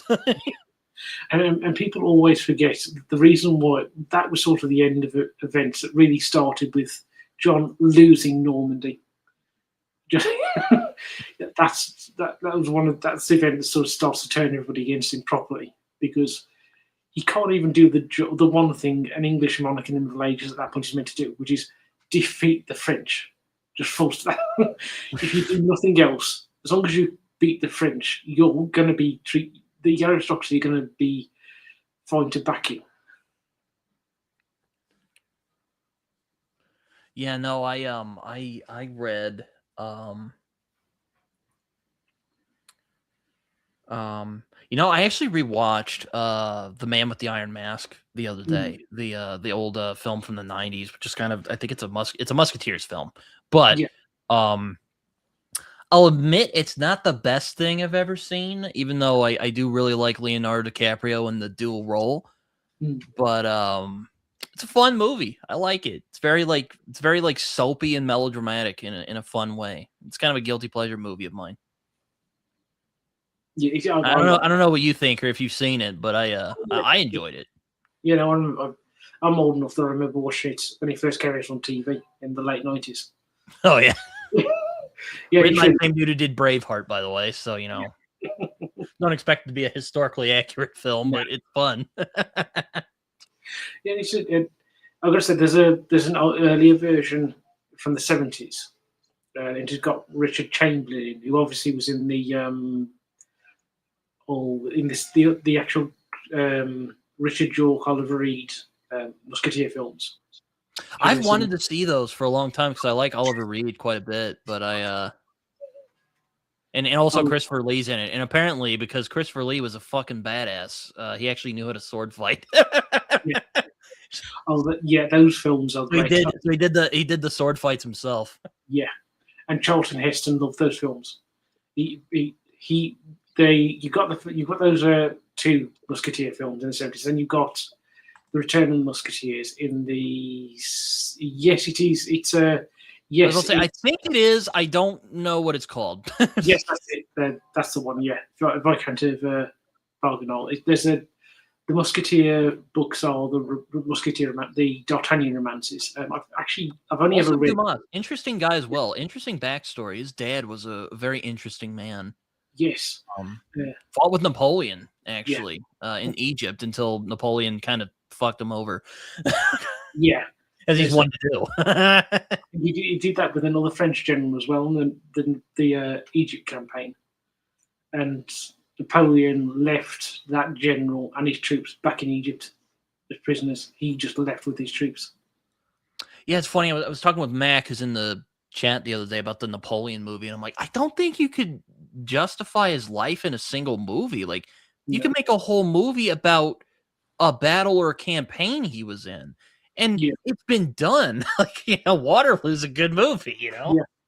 I mean, the 70 Waterloo movie's good. Yeah, Adel Gance, the French director, who was big in the 20s and 30s, from the 1920s up until the 1960s, he did the very famous 1927 film, and he just covers the 1790s pretty much. And he was planning to do, he essentially was planning to do a sort of six films covering all of Napoleon's life. And I've seen that film. I should say it is 5 hours long, but it's well worth a watch because it's magnificent filmmaking. There's also a film called Austerlitz, which Gans made in 1960, which is you can sort of imagine is his sequel to his Napoleon film, which is really good. Yes, I have. Right. Cromwell, the film, is really good. It doesn't necessarily get the history right, but it's a great film, but it does get one thing. It does do is Alec Guinness playing Charles I. You get it's very accurate to Charles I's character, and also Alec Guinness gives Charles I a Scottish accent, which Charles I did in fact have. So yeah, it's really Alec Guinness did his research before playing Charles I in that film, and it's really good. Man. Alec Guinness is great. I mean, a lot of people know him from Star Wars now, but man, he was a great actor too. He was in a lot of great stuff. I'm quite partial to the Bridge on the River Kwai myself, which that might be kind of predictable, but who cares? It's a great movie. And he's great in it. I saw it in a film class, and I'm like, this is fucking great. Like, why didn't I see this before? He's really good in The Lady Killers from 1953, I think it is. I did want to see the Smiley adaptations he did. Yes, those are really good. I think they may. I know they're on BBC iPlayer, which I'm not sure if you can get if you're able to get access to for free, but I think they are on YouTube as well for free. At least Teen Tales Soldier Spy is the full series. and that is well worth a watch. Ida wants a shout out to Alec Guinness's beard. I guess she's referencing Cromwell. I guess he had a big beard in that. Yeah, oh yeah, no. Again, period accurate. Alec Guinness looks like Charles I. If you Oh look at, wow, so he had like the big mustache and like Yeah. little thing there. Oh wow, he was a perfect actor in terms of looks to play the role, and the perfect actor in terms of actually doing research. It's probably one of the best portrayals of Charles I you'll ever see on screen. was Charles the First even that bad, or did he just piss off the Protestants? Because No, that happens a lot in England. I think he wasn't that bad. He was doing the best he could with the situation that is essentially what happened was during his father's reign, James I. You had the Parliament wanted to support the Protestant states fighting the Catholic states in the 30 Years' War. James was fully prepared to do that, but then Parliament said, "Okay, no, but we're not going to give you the money." Nah. So he couldn't fight the war, and so this sort of tension built up. And then Charles just got fed up with Parliament, and he Good old Parliament. he dissolved Parliament and ruled for 11 years. And then there was a revolt in Ireland they had to put down, and then the Scots rose up because of it was a religious issue over the imposition of a prayer book in Scotland, and Charles had to try and get Parliament to support him, but they wouldn't. And then eventually, you have the revolt in Ireland in 1641, which sort of where the old English, or the English settlers in Ireland during the Middle Ages, who formed aristocracy, they led a rebellion against the new settlers, particularly those in Ulster, and they killed about 10% of the British settler population in Northern Ireland, in what's now Northern Ireland. Jesus.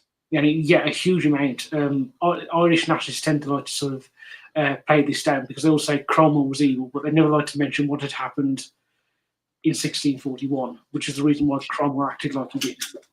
And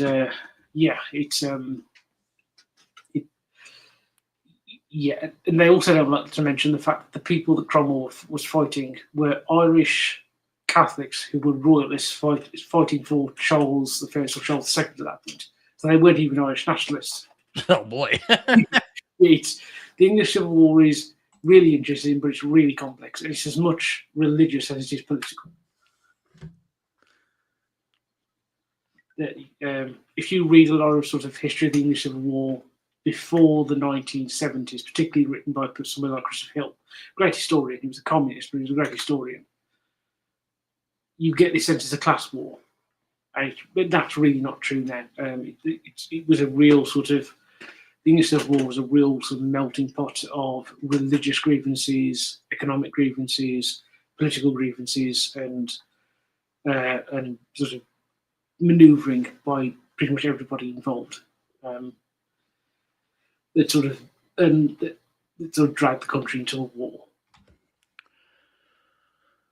Yeah, no, it's an interesting period, and funny. I actually just read recently.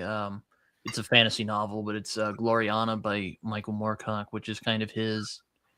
I don't know if you've read it, but it's kind of like it's kind of a satire of like Elizabethan England. Mm. So that was it's a great book, but it's yeah. I don't know if you'd like it because it kind of takes the piss out of the whole thing, but it's very fun. I've heard of it, but I've never read it. I don't think I've ever read anything by Moorcock. I do want to at some point. I've just not got to it. Yeah, no, it's funny. I'm reading about John Milton because I know John Milton was kind of he was a Republican, if you will. Yeah. I just read Samuel Johnson, the old critic, said he really liked Paradise Lost, but apparently he said about his politics because he was a Tory, an acrimonious and surly Republican. Famously, that there's a sort of comment. Sorry about that. There's an argument made about Paradise Lost that it is a sort of play out of the English Civil War, where Satan is the parliamentarians fight against the divine right of kings, i.e. God, which I think there might be some element to it, but I don't think that's too deep. I think it's. I mean, it's possible. I mean, I know one thing that kind of throws me off, kind of going back to like political thought, like how is republicanism a left wing idea though? That's kind of what I've always kind of been thrown off by. Yeah, it's Not that I think it's like an inherently right wing idea, Yeah. but it's kind of, I don't know. I feel like socialism and like republicanism don't really go together that well. I could be wrong. I mean, with in the sort of English Civil War, 17th century context, it's not so much left. No, I mean, I know it's not left wing in that context. I mean, now, you know. Oh yeah. Oh no. I mean, I think that the sort of change for that was the 19th century and the 20th century. Oh, So okay. it was very much the Enlightenment. So you got the French Revolution, Napoleon, and then the sort of rise of nationalism in the 19th century. I mean, people forget that nationalism in the 19th century was as likely to a nationalist was as likely to be a liberal or a socialist as they were to be a conservative.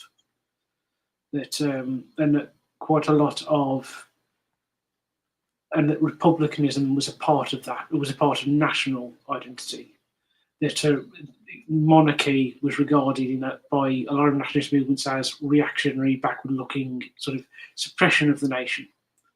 And so republicanism became the new radical thing, as nationalism was, as liberalism was, as socialism became.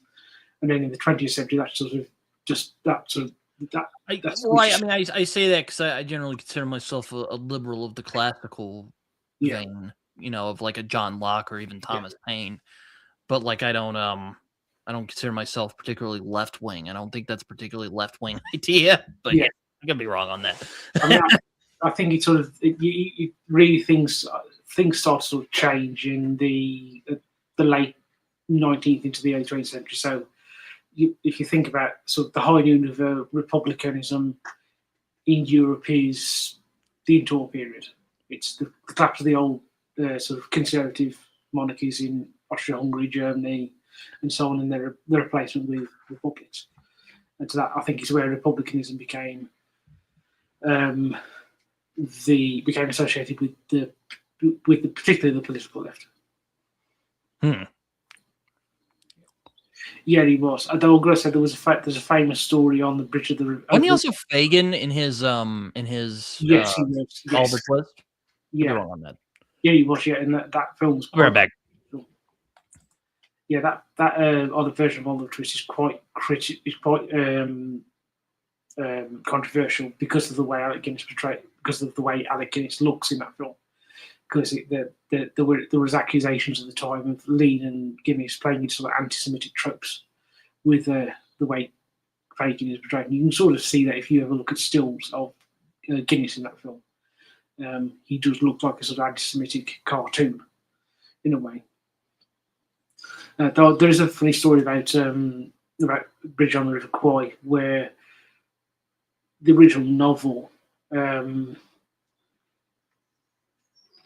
They're obviously written interestingly by Pierre, I've forgotten his surname now, who also wrote the book, The Planet of the Apes. But in the original novel, Bridge on the River Kwai, they were obviously French Vichy officers. And so they changed it to British officers, and Guinness on the set of the Bridge on the River Kwai was getting very sort of playing sort of lean up, because Guinness was very definitely didn't want to portray the character as a collaborator, because he felt that would be disrespectful to the veterans of the Second World War, British veterans of the Second World War who were prisoners of war, especially those that were still alive.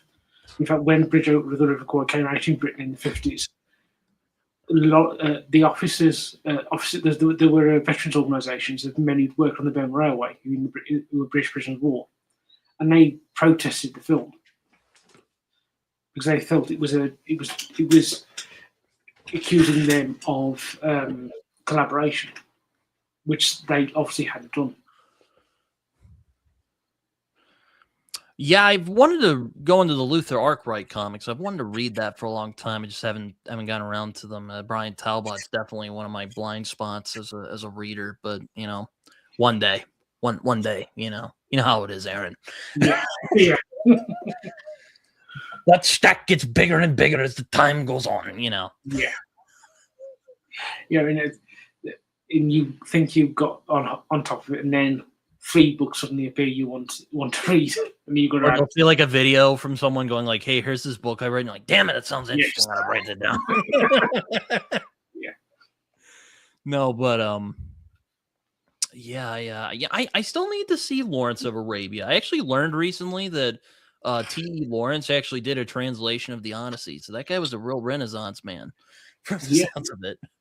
Yeah, he was actually a historian and archaeologist before the First World War. He actually got into espionage through that. Oh, yeah, he was actually spying on the Ottomans in Sinai and the Holy Land in the period before the First World War. Well, technically, he was doing it on the side for his main work being archaeology. He was being into the Crusades, so he wrote a lot about that. He had a great deal of interest in it.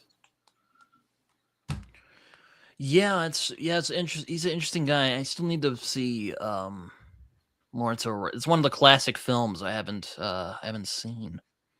Yeah. I do like David Lean. The David Lean movies I have seen. I think it's only been The Bridge of River Kwai, honestly. Really enjoyed it. Mm. I think it's really well, I mean it's a great movie, but it's like a good like psychological war movie, I think. I don't know how to describe that film really. Yeah. Without giving like, you know, general praises like, oh, the acting's great and oh yeah, the story comes together real nice, you know.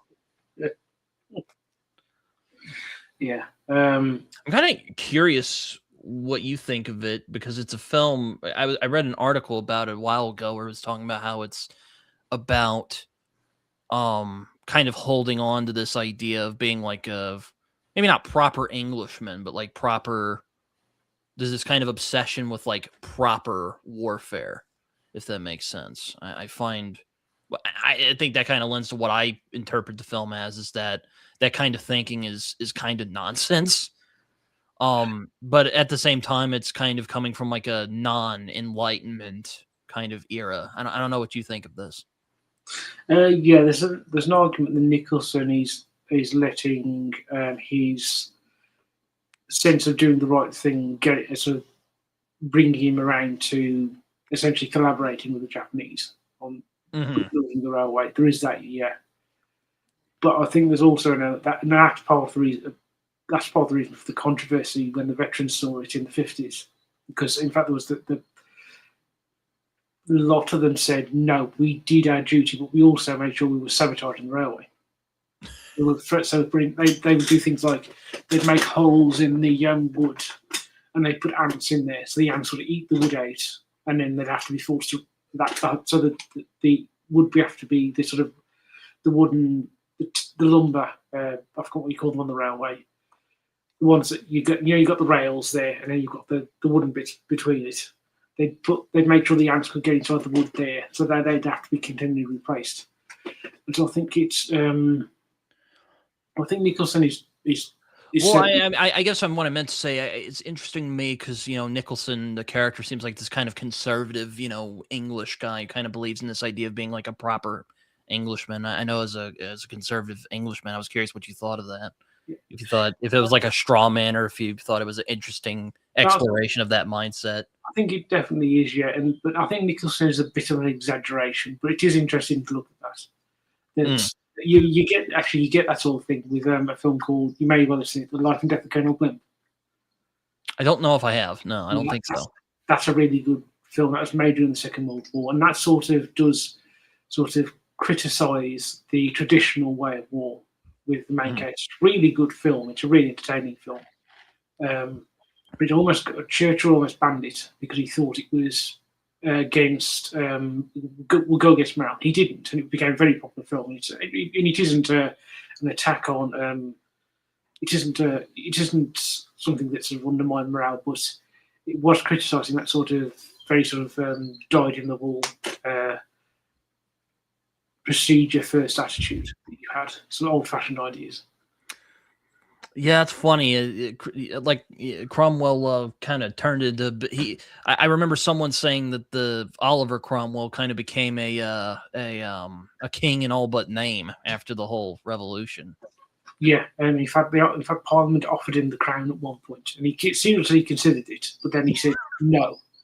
I'm not a fan of Cromwell, but he's a lot more interesting character than the sort of stereotype that people make him out to be.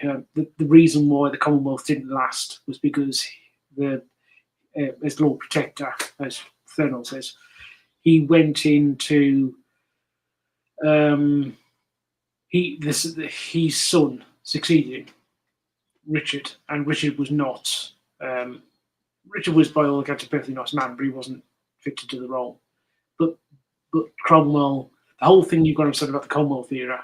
So that's from 1651, I think, to 1660. The force in the land isn't Cromwell necessarily; it's a new model army. It's the officer corps of the new model army, and they were the ones who decided Richard Cromwell would be his father's successor, and it didn't go well. And of course, one of the reason why the monarchy comes back in 1660 is because George Monk, who's the military sort of dictator in Scotland, marches his forces down from Edinburgh to London, takes power, and then invites Charles II back. Yeah, that was Cromwell's title. Oh, it's yeah, but think about picking up this book. It was made into a movie recently by I think Guy Ritchie actually, where it's talking about British commandos. I'm forgetting what it's called. Yes, the Ministry of Ungentlemanly Warfare. Yes, that one. I've read the book. It's really good. The film's all right, but the film's I like Guy Ritchie's films, and I particularly like his Sherlock Holmes films. But it is very much Guy Ritchie's World War II, not World War II. Well, that sounds like a given. He has a particular style. It's kind of like watching Glorious Bastards. It's like this isn't really World War II. It's Quentin Tarantino's World War II. Yeah, it's still an enjoyable film though. I do like it. No, but yeah, it's definitely a book I'd like to pick up. There's a lot of historical books I'd like to pick up at some point. Yeah, I'm going to be reading probably in July. There's a book out called XXX Bastards. If you've heard of that, I've not heard of this, but it's an interesting title. It's by a Canadian academic who's left wing, but it's about the populist right. And I'm interested. I would say I'm probably in roughly the populist right in Britain, but so it's going to be interesting to read what he says about it from a left wing perspective. But the book isn't that long. If you take out the sort of notes and the bibliography and the index, it's only about 178 pages long, which for a topic like this, the populist right, which is somewhat large and very interesting, it seems a bit insubstantial. I should say I haven't read it yet, but I just if he's going to make a good argument, he must be good. He must be a good writer to do it in that short amount of time. Yeah, it's funny you say that because I'm thinking I saw this on the news the other day. I don't really watch Fox News, but they were talking about this guy named Henry Novak who got killed over there in England. Yes. That was a crazy story. Yeah, for people who don't know what happened, Henry Novak, he was 18 years old, assumed he went out and had a drink, and he got into a fight with a Sikh bloke called Vikram Digwa. And as far as we can tell, Henry Novak did not. This wasn't, as far as we can tell, this was not some kind of knockdown fight. Just Vikram Digwa attacked Henry Novak and killed him, stabbed him. And when the police turned up, because Digwa's family had informed them had lied to them that Novak had been racist, they handcuffed Novak and they didn't believe him when he said, truthfully, I can't breathe and I was stabbed. And in fact, it's somewhat distressing footage, but if you watch that footage, you will see him say, Henry Novak say, I've been killed. You'll hear the family say, no, he hasn't, as an officer is searching him. And the officer, this female officer, says, oh, we know he hasn't been stabbed, but we've got to go through procedure. and it's entirely it's entirely a fact that because Henry Novak was white and because Digger was Sikh, they decided that it must have been racism, and therefore Henry Novak needed to be handcuffed. It's just it's because the police have I think it's called the National Race Initiative or National Race Policy, which has been adopted by quite a lot of the police forces in Britain, where they literally say, if the person's non-white, you treat them differently, or you essentially treat them with, this is not the exact wording, but this is the general idea, you treat them with kid gloves. And I saw some of the footage. That was not good. No, it's really bad, incompetent police work. Yeah, it was, and the thing is, it wasn't that I'm going to say it wasn't that the police officer made a. It was the police officer. The police officers did make a bad call, but they were doing it because the call was policy. No, do I think they're racist against white people? I don't know, but it's they definitely fucked up there. Yeah. They were following police policy that had been enacted the previous year, and that policy, I think Hampshire police, Hampshire is where it took place. The Hampshire police are actually, I don't know if they've removed it, but they're certainly revising that policy. They'll probably scrap it. And the Independent Police Complaints Authority is investigating the whole handling of that. So, and there's going to be a report of that. Their report about that should be out they're investigating at the moment, and they should publish their report on the whole thing in August, probably. Yeah, it's just that was just horrible. Yeah, just a horrible situation all around. I know it's kind of making the rounds over there in England. I just saw it recently. I'm like, damn, this happened in fucking November? Jeez. But I just it's just it's the police in Britain have for the past sort of 30 years. They've undergone a change where for example, the crime is dependent on who you are, not what the case is. So, for example, I think this is true in some parts of the US. If shoplifting happens, the police will not arrest shoplifters anymore, but they will arrest a person who works in the shop who tries to stop the shoplifter. Huh. Yeah. And I know this because where I live now, I live on a row of shops, and there's a shop down there, and there's a shop just there. And I know people who work in there, and they've been told, if somebody shoplifts, do not try and stop them, just ban them from ever coming in again.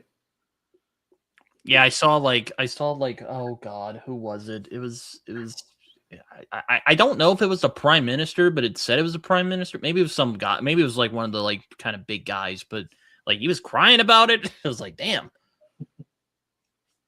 Yeah. But yeah, no, it's I don't know.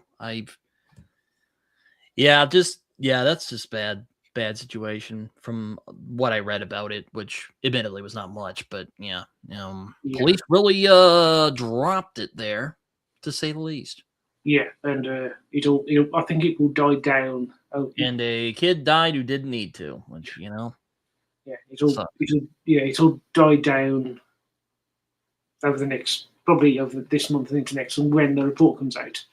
And I've no doubt that report will criticise the officers and Hampshire Police quite significantly. It'll all come back up again, just because it will. Yeah.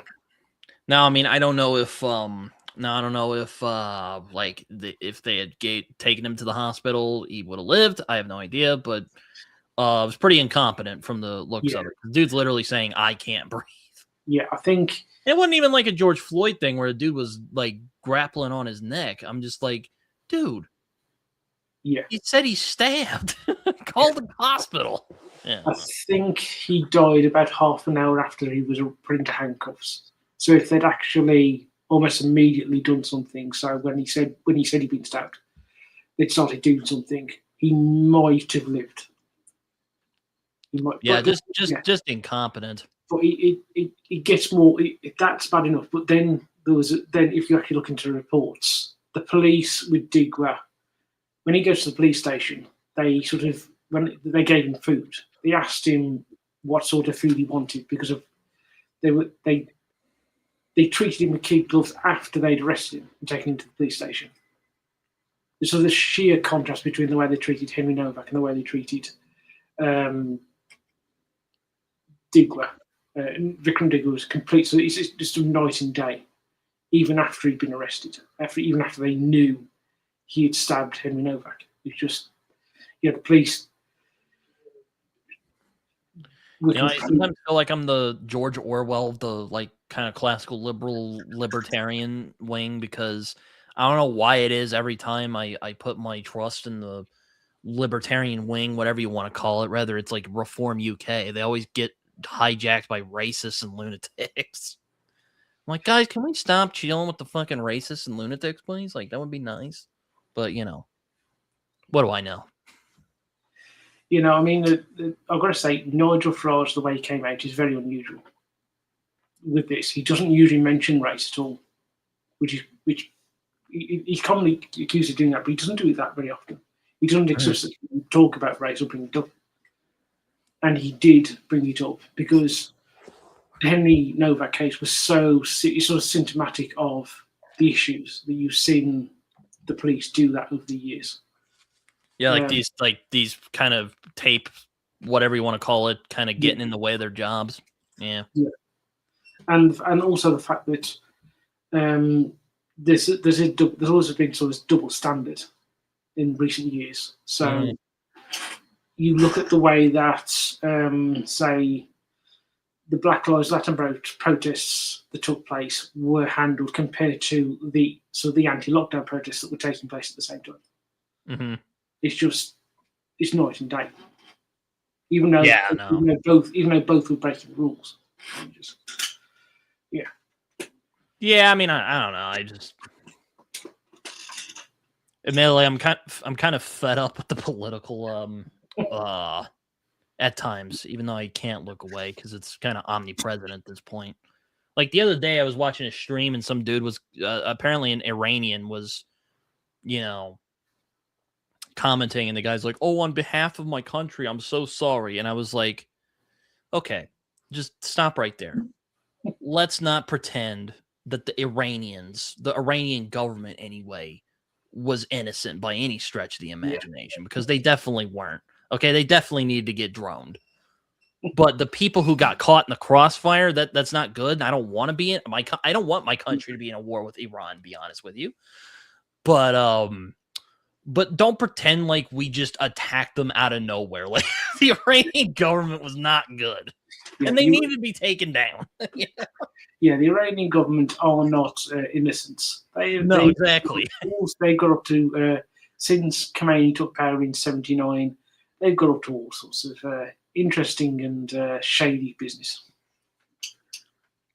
I mean, I hang out with a lot of left wingers, so I hear all the hand wringing about how awful the Iran American war. I don't even know what's going on with that right now, but it's I don't like it either. But let's not pretend that the Iranians were just like they did the same thing with the war on terror. I'm just like, can you stop? Yeah. It's not as if the Iranians have not. It's not as if this situation hasn't occurred before. I mean, this happened in the 80s. We had what was called the Tanker War in the Persian Gulf, where the Iranians kept attacking American flagships. So the US Navy went in and essentially sent most of the Iranian fleet to the sea floor. So the biggest criticism I have with the present situation is not the war necessarily itself. It's just the way it's been handled. Yeah. Reagan knew what he was doing when he did it, as it were. Oh, hold on. Let me see. This is from Wikipedia, so you can feel free to take this with a grain of salt. Yeah, it's still ongoing. This is just wonderful. Yeah, I remember my parents and I were like, "Oh, so do you not support America?" And I'm like, "Look, I'm not saying I don't. I love my country and all that. It's just I don't want to be in this war."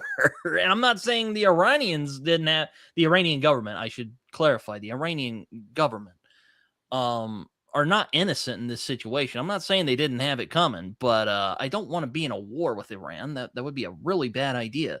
And so far it has been. Yeah, I've got to say, one thing that does sort of irritate me is the way that people talk about Dubai. Now, there's somebody who, Steve Stark, who I know we both know. He's got a friend who he told me about, and he said that his friend was in Dubai watching the news and then watching what was going outside his window. And there was a complete disconnect because the Dubai military sort of air defences were working really well. He was literally going to sit in his apartment with the windows open, watching the Iranian missiles being taken out without any difficulty. Huh, And then he was watching on the news about how Dubai was being subject to constant air attack, and that there was devastation and panic. And so the disconnect of these two things going on.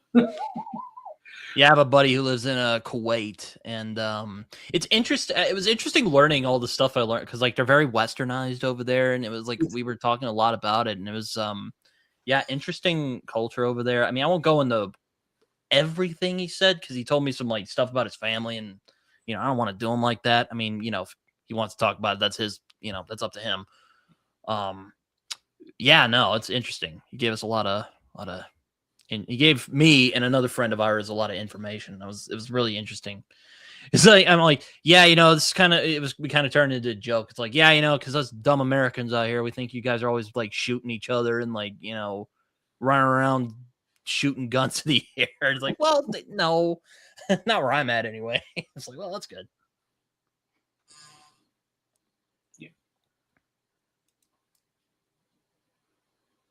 Yeah, no, it's yeah.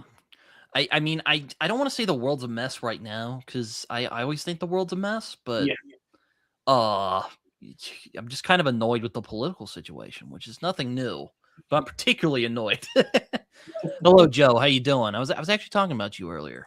I was talking about our planetary discussion. I'm like, you should watch it, but yeah, no, all sorts of fun things we've been talking about this episode. Actually, I did actually watch that planetary discussion. Did enjoy it. Yeah, no, it's a good it's really fun. We did digress a bit, but I had a good time with it. Yeah, I do actually want to ask Joe because of Fu Manchu coming up in that discussion.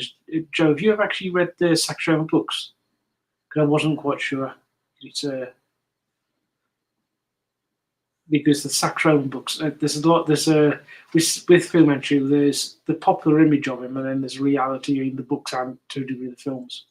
I just wondered if you had read them or not, Joe.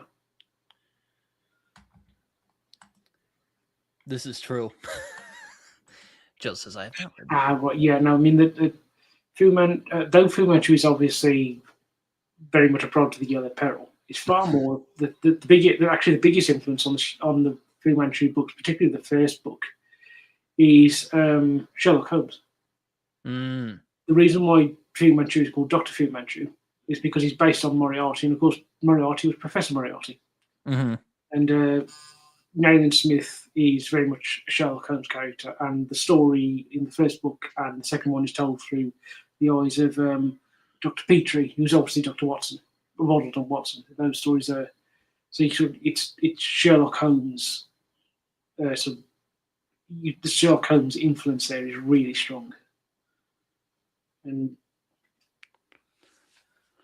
Fu Manchu is, despite the way he's portrayed, he's not really a Chinese stereotype. He speaks English, without an accent. He's very intelligent, very sort of active, and he's not. He's also an honourable enemy.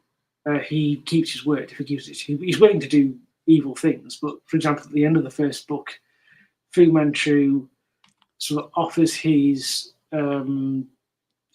Nathan Smith an agreement, and Nathan Smith says, "Oh, well, you probably won't keep it." And Fu Manchu gets really angry at the idea that he wouldn't keep his word. He's a far more nuanced and interesting character than the sort of stereotype that people get of him. I've not read that now, but I do want to at some point. Yeah, I would like to read a study in Emerald because I'm like, ooh, Sherlock Holmes and Cthulhu. That sounds fun. I want to read that. Yeah. I want to know what that's about. But You know, it's fun. It's definitely a great comic if you like, like old pulp characters from like back in the day. Yeah. But it's yeah, no, but yeah, it made me want to read some of those old pulp characters. Like I was watching some stuff about Foffer and the Grey Mouser the other day. I was like, oh man, I want to know that. Just bear with me. Excuse me. Sorry. Yeah, I just know Fu Manchu from like cartoons and stuff, Yeah. I mean, the films are not actually, although the actor is obviously played by a white actor in all of them, the films are not necessarily that bad per se. So the ones in the 60s, produced by Harry Alan Towers, with Christopher Lee playing the character. Lee is very much playing the character as he is in books, so he's not a stereotype. And the first, if you want to get an idea of what the book's like, watch the first of those Christopher Lee, Harry Alan Towers films, which is called The Face of Fu Manchu. Man, what wasn't Christopher Lee in? Yeah. Oh, yeah, no. Yeah. Interestingly, that's not the first time he played a Chinese character. He played a Hammer film in a Hammer film about 2-3 years earlier, playing a Chinese Tong, sort of triad Tong leader. I haven't heard of this, but I mean, yes, check that out. Yeah, that's a BBC show. I've heard mixed things about it. The book, I think, it's Ben. I forgot his name now. He did a Kim Philby thing, possibly. But no, was it Lewis? I remember watching this old, like, it took place in like the modern day, maybe not the modern day, but it took place in like a more modern conflict, and like Sean Bean was in it. It's not Sharp, but it was something kind of like that, but it was in the modern day. I don't know. Yes, that might be. Was he playing an SAS bloke? Yes, it was. Right, that's one of the film. I can't remember which film it is. It's about the Bravo 20 mission the SAS did onto the schools in Desert Storm. I can't remember which film it is because there's two films which are based on two books written by two different men who were on there who took part in the mission. So Chris Ryan was one, and I've forgotten the name of the other bloke now. But they both wrote books about it, and they both got adapted in the 90s into films. My favorite, and I hate to say it, is actually Hyde. I think he's great. Yeah. Even though he's even though what he did to the Invisible Man, yeah. The less said, the better on that one. I've got to say, I do like those comics. I've only ever read the first two. That's what I've read too. They're fun. Yeah, I've got to say, I find the sort of portrayal of Alan Quatermain a bit unfair. He's kind of this like old drug addict. That's not. I've got to say, I've read the Quatermain books, and that's not who he is. Interestingly, he's actually dead, according to the Hatred of Haggard canon. He dies in 1885. I think it's 1887. So he would. So within the canon of his own series, Haggard is actually Quatermain's actually dead by 1899. Yeah, but I've been thinking about that series for a long time. I'm like, I remember it was like a series or something like that, and I was like, I don't remember, but it was fun. It was a weird thing. Yeah, I've got to say, I like the film, even though it's not a very good adaptation. It is really good fun. I have a soft spot for the film too. I think it's good fun too. It's kind of a guilty pleasure of mine. Yeah. And it's called Sean Connery.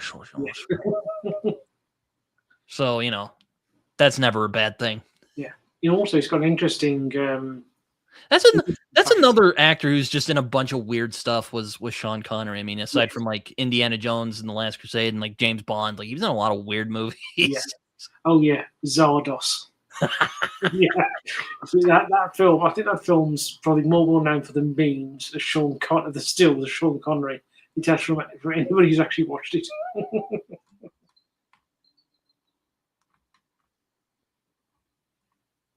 Maybe it's Bravo 20. I could be wrong on that. Yes, it may well be that film. Yeah, I can't remember. As I say, there's 2 films based on the individual books, and he's in one of those films. So he's also, I've got to say, he's also in a World War II film where he plays a commando called Age of Heroes, which has got James Darcy playing Ian Fleming in it. Oh yeah. Yeah. So apparently Fleming was inspired by Christopher Lee. Maybe that may be apocryphal though. I could be wrong. Oh well, no, they were cousins. Well, I know, but Oh, I don't yeah. know. I don't think Bond was inspired by Lee, though Lee could have actually played the character. He would have fitted. Though ironically enough, when he went for the role, he was told he didn't look the part. You know what's funny? I watched or one of my favorite Christopher Lee stories is someone was asking him because he was part of the SAS, and he's like, "So what'd you do while you were there?" And he goes, "Can you keep a secret?" And he goes, "Sure." And he goes, "I can too." And that was it. That was the rest of the conversation. That was the end of that. Yeah, he was in SAS, but he's also in the Lord of the Rings stabbing story is my favorite. Yes. Those are my favorite ones. It's really funny if you look at sort of World War II British special forces units and intelligence units. How many famous actors are in them? So there was a unit called. I was going to say there were a couple of actors that were in England World War II, wasn't it? I could be wrong on that, but yeah, yeah. David Niven was in what was called Phantom. Right. Yes. And so was Anthony Quayle. Dirk Bogarde. I think Anthony Quayle was in SOE. Dirk Bogarde was involved in. He was actually on the staff of, I think it was Browning, in Operation Market Garden, and he's in the film A Bridge Too Far. If you've ever seen that. Yeah. I mean, a long time ago. Yeah, that's another one with Sean Connery in it. Yeah, and he actually disowned that film after it came out. Oh wow! Because he was actually on the staff on Browning's. I think it was Browning's staff or Montgomery's staff, and he regarded the film as actually as inaccurate to the degree it was almost libel. So he disowned the film after the fact. And I know, and I think, and also I think I mentioned when we've spoken before about the conservative philosophy. Oh yeah, mm-hmm. Yeah. I mentioned you Michael Oakeshott, the philosopher. He was in a unit called Phantom. Oh. David Niven and Peter Ustinov was in Phantom as well. Yeah, that's right. Yes, Peter Ustinov is the other guy I was thinking of. That's the guy from the Robin Hood movies, isn't it? Yes. And he interestingly, his relationship with intelligence services was actually sort of almost paternal because his dad was an MI5. It was an agent for MI5 in the 30s and 40s. Infiltrating the playing Mephistopheles. That sounds like a great time. Trying to when did that movie come out? It was 78. I may be mistaken on that. I don't know. But yeah, but yeah, no, that is interesting how many there were actors in America who were in the military as well, like Jimmy Stewart and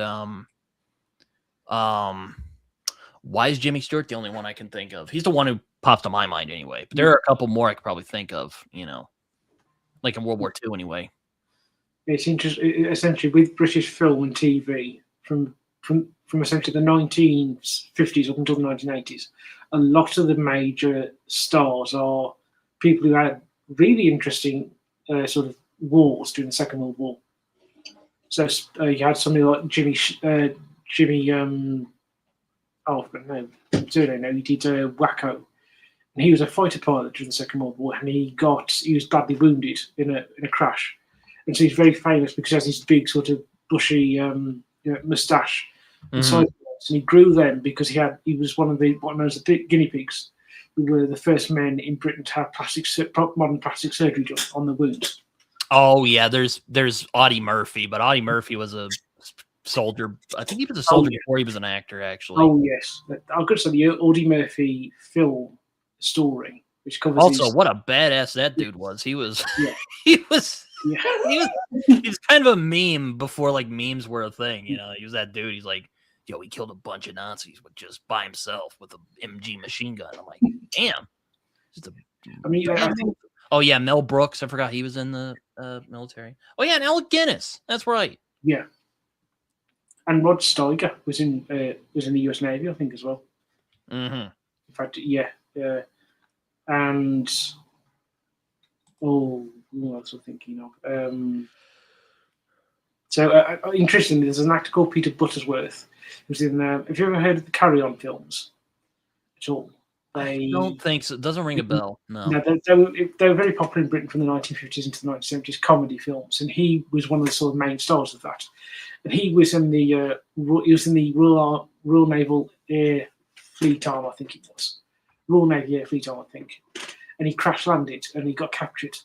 And then he was in the prison camp where it was the same prison camp the Great Escape took place in. But there was another escape called where they got a vaulting horse. Mm-hmm. They got 2 men to hide inside it. They put it outside and they dug a tunnel each day over the same spot. And eventually they escaped through that. And Peter Butterworth was one of the men who was vaulting the horse to keep the German guard distracted. And so at the end of the war, he comes back to Britain and becomes an actor. And they decided to make a film about the vaulting horse called The Wooden Horse. And it's a really good POW film. So he goes forward to to the casting director. And the casting director looks at him and says, "You don't look like you could be a prisoner of war." Not only was he a prisoner of war, he told them he'd been there. He was one of them who actually vaulted it during the operation, but they just refused to cast him because they said, "You don't look the part." That's great. That's funny. Oh man, take care of you. I still need to see The Great Escape as well because that's a film I've been wanting to see for years. Oh, that's great! It's a brilliant film. Also, the recent Criterion edition has a cover from Sean Phillips, who's one of my favorite artists. So there's that. Yeah. That's true. Yeah, I remember one of my favorite stories about J.R.R. Tolkien is him and C.S. Lewis would go to hate watch Snow White and the Seven Dwarfs because he thought Disney was bastardizing him. That's great. No, it's great. Yeah, I can't remember. There was another actor that happened as well, where he'd been in the British Army during the Second World War, and I think he got the Military Cross or something. Oh, yeah. So he went up for a role in the war film. And they essentially told him, "You don't look like a war hero." Yeah, I mean, this is a man who won the Military Cross, which is, for people who don't know, that's the medal one down from the Victoria Cross. And they said he didn't look like a war hero. Well, I guess that makes sense. You know, Charlie Chaplin lost a Charlie Chaplin lookalike competition. Yeah.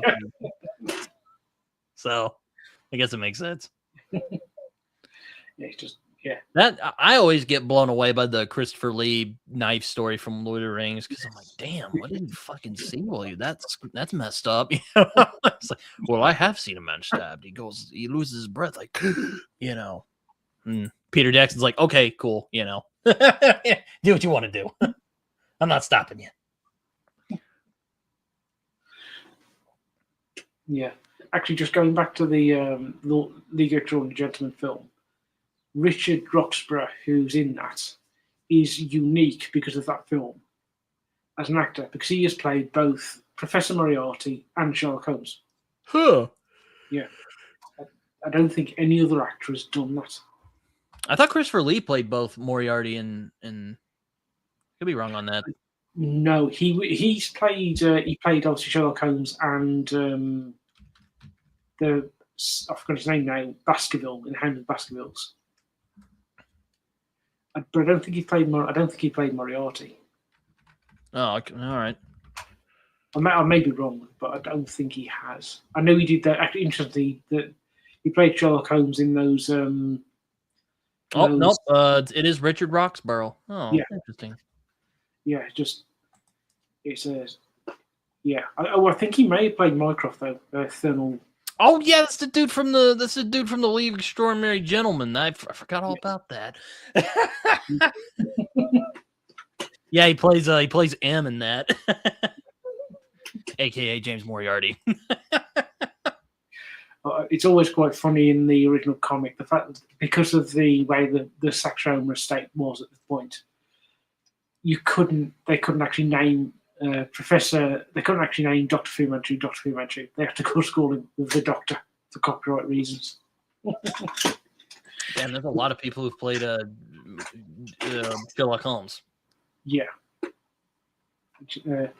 Interestingly, again, with the Sherlock Holmes reference, with Fu Manchu and Sherlock Holmes, Dennis Nayland Smith was played by a man called Douglas Woolman in the 60s films. He had played immediately before that Sherlock Holmes.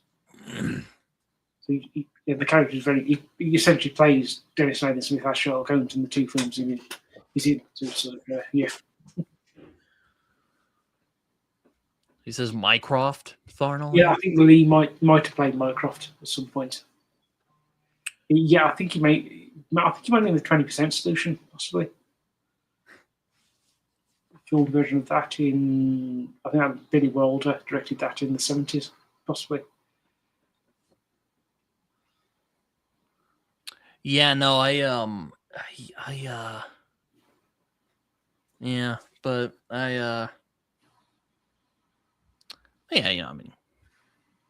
that's crazy. Dick Van Dyke's 100 years old too. That's. Yeah.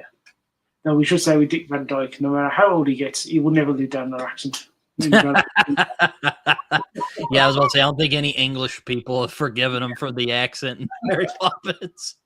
Did you ever hear his explanation of how he came up with that accent? No, I haven't. No. That he said, well, my accent coach was Irish and he wasn't very good. You know what's funny? I always want to call him Damian Winter. His name's Damian Lewis. He played Winters in the Band of Brothers, but his American accent is fucking crazy how good it is. Because I didn't even know he was English till a few years ago when I saw him do a Shakespeare riff. He did the Friends Romans Countryman speech. And I'm like, damn, that dude's fucking English. Yeah. Holy shit. Yeah. Fooled me. I'll just say that. I've got to say that there's some actors in Band of Brothers. So I knew Damian Lewis was British, but some of the actors I would look at in there, I didn't know they were themselves British. Some of them I thought they were American. There's one or two in there that surprised me. It's surprising that Brad Dourif, when he does playing Green Wormtongue, Oh yeah, his accent's great. I mean, you couldn't. I don't think I've seen him anything before that. So when I watched it, I thought he was actually British. Yeah, he's great as Wormtongue. Yeah. Yeah. Robert Downey Jr. is good as well.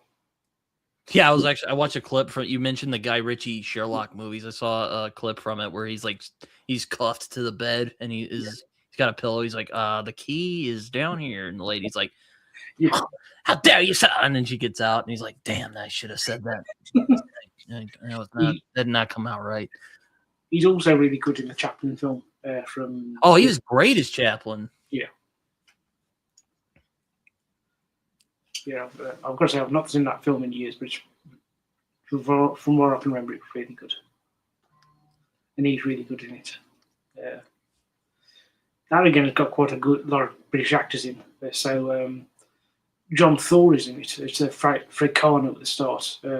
John Thor obviously famous for playing Inspector Morse. Mm-hmm.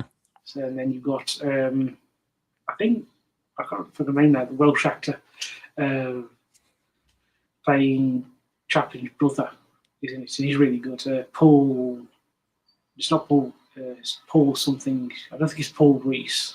No, I don't think it's Reese. Paul something. But he's really good in that. So he's a really good actor.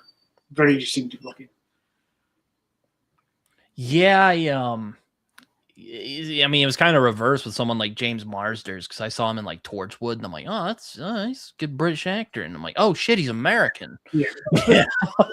Yeah. I actually met him at a con, and we talked about Torchwood. He was very excited to talk about Torchwood. I like in hindsight, I'm pretty sure he was probably just excited not to talk about Buffy and Dresden again. As much as I'm sure he has fun talking about those, but Yeah. Yeah. No, I remember I remember watching him in Buffy the first time round when it was broadcast in Britain, and it took me for years. I didn't know he was American either because the music there is really good. Yeah, and he has that like kind of British punk rock energy. So I'm like, I guess it fits, right? And then it's like, oh shit, he's an American. That's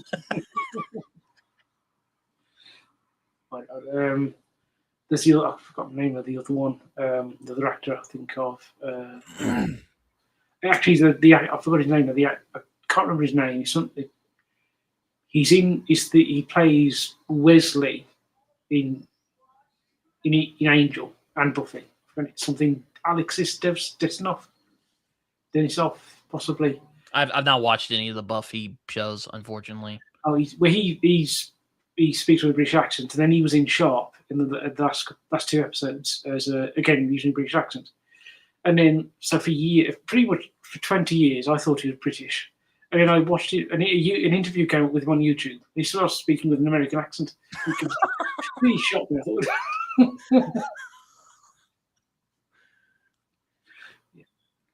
Yeah, no, it's kind of funny how that works,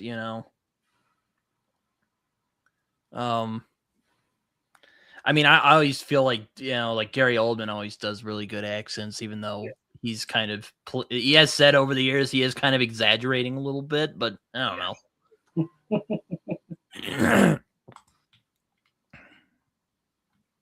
I've not watched either, so I don't know. I guess that makes sense. Darnell does really like vampires. Like that tracks actually. Yeah,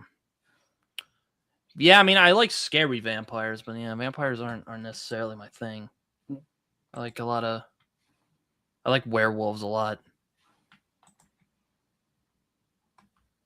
Like American Werewolves in London, that's a great movie. Yes, yeah. I'm curious what you think of it as an Englander. They're watching London just go to mayhem by a dumb Yankee who turned into a werewolf. Well, most British people who don't live in London, I don't like London. So seeing a werewolf causing mayhem there, it's actually quite enjoyable. Because London is getting what they deserve, frankly. It's funny because it kind of feels like it has kind of a British sense of humor, even though it's kind of meant as even though it is made by Americans mainly. Yeah, I was surprised. When I first saw it, I didn't know John Landis had directed it, so I thought it was a British film because of the way it looks and sounds, and the fact that it's got a lot of the cast. If you watch British TV and film from the period, are very very famous in that period. So obviously, got Jenny Agutter as the nurse, but you've also got in the pub scene up in Yorkshire, you've got Brian Glover playing. He was the one who tells the Alamo joke. He was very famous in Britain at that point as sort of character actor. Oh yeah, I tagged you in the Monty Python tag. I don't know if you enjoyed that or not, if you saw it at all. But no, I did watch it. I'm going to do that at some point. I'm going to do a couple of tags on Tuesday, so I'll do that one. Well, I should say I've already done it, but I'll do it again. Just to have a crack at it. And yeah. Yeah, no, I was talking about I just got tagged. I'm like, oh well, I like Monty Python, and there are some of the questions like why is it Eric Idle who's the pro stylist one? I don't know about that, man. I have thought about picking up Michael Palin's book. I think it's about his great grandfather or something, or maybe it was his grandfather who fought in like World War One. Yeah. I don't know if you've read it or know of it, but I've wanted to read that. I know of it. I've not read it. These diaries are well worth a read. They're good, especially his travel, as well as his travel logs, the ones that were written for the BBC journeys he did, the BBC programs he did. So Around Board in 80 Days and Sahara and various other things. They're more than well worth a read. If you ever get a chance to.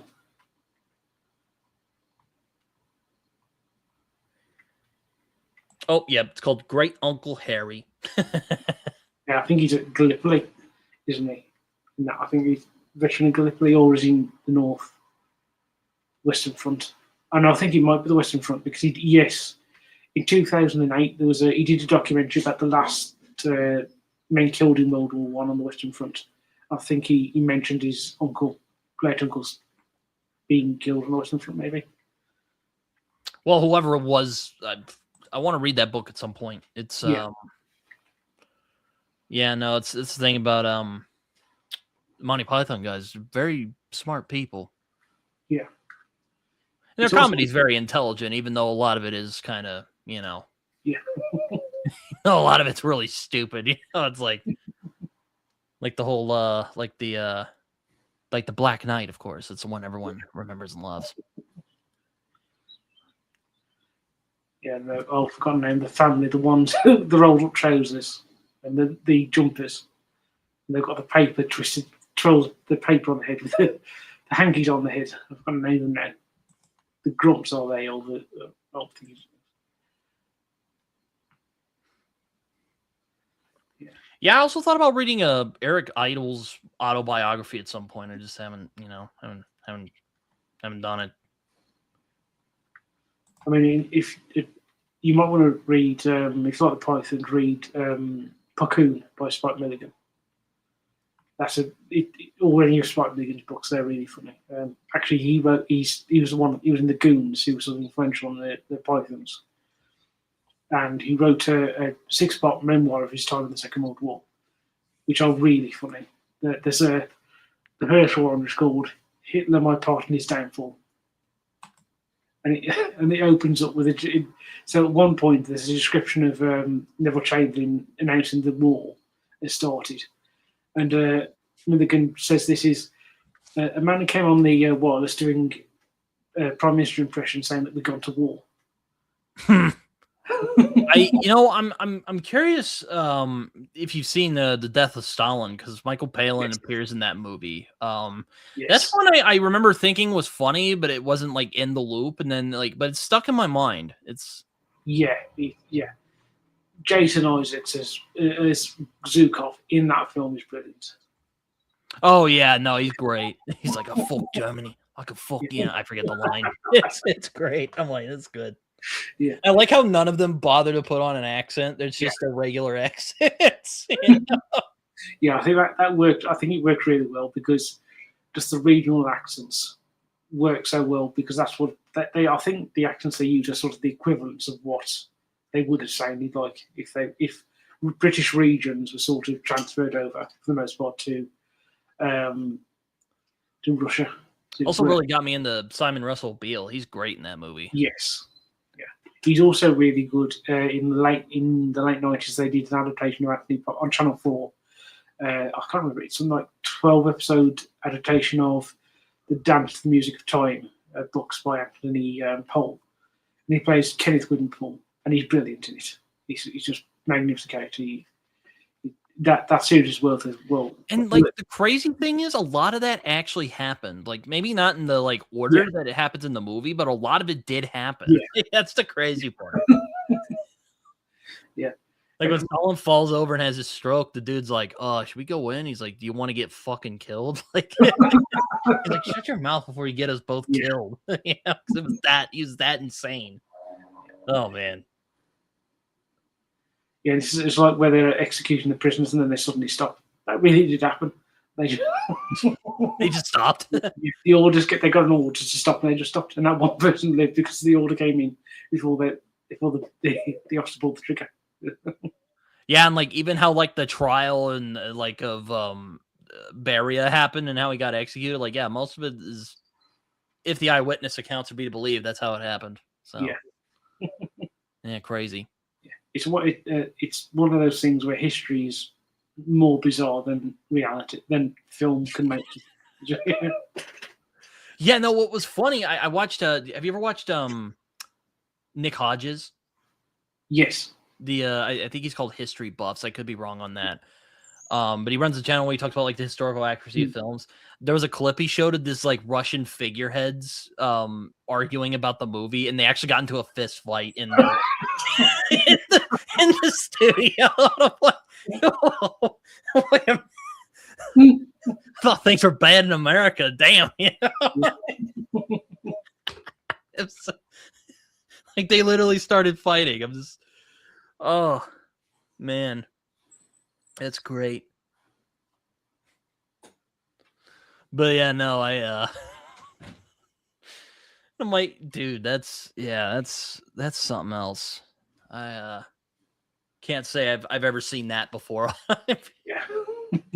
Yeah, I'm always joking with people. I'm like, well, you know, before the Civil War, there was that guy who caned the other senators. So I mean, I think we're doing better than we thought. You know, we're not that bad yet. Yeah, I'm just going to go to the toilet. I'll be back shortly.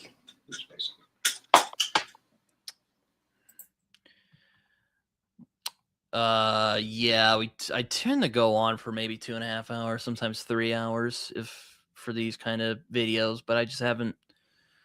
So I'm probably going to end this about 20 minutes or maybe less than, because I have other things I want to do today. So, yes, reality is often a stranger beast than fiction. Indeed, indeed.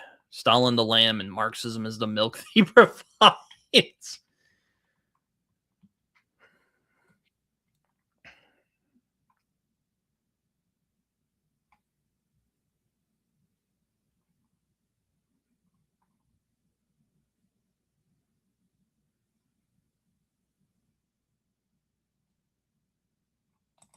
Huh.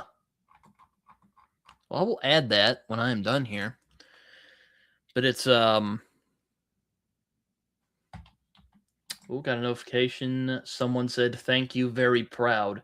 Oh, that was me. I don't know what I'm doing because I wrote a bug and all that.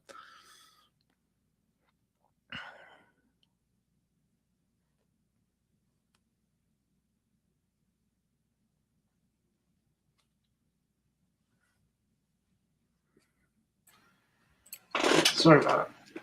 No, you're good. I was just talking about the wild and wacky history of the Soviet Union when you know, I've thought about picking up because I was saying earlier, I'm quite fascinated by that period when they took over because there's a lot of weird, interesting characters in that time. Yeah. I mean, not that there aren't weird, wacky personalities on the right wing. It's just there's a lot of odd folks who join up with communists and all that, who are just kind of odd. Yeah. Like Che Guevara, you know, that guy was a character, right? You know, It's like Arthur Ransom, who wrote the Swallows and Amazons books, which were kids' books. He was a journalist in Russia during the Russian Revolution. And he ended up marrying Trotsky's secretary. Yeah.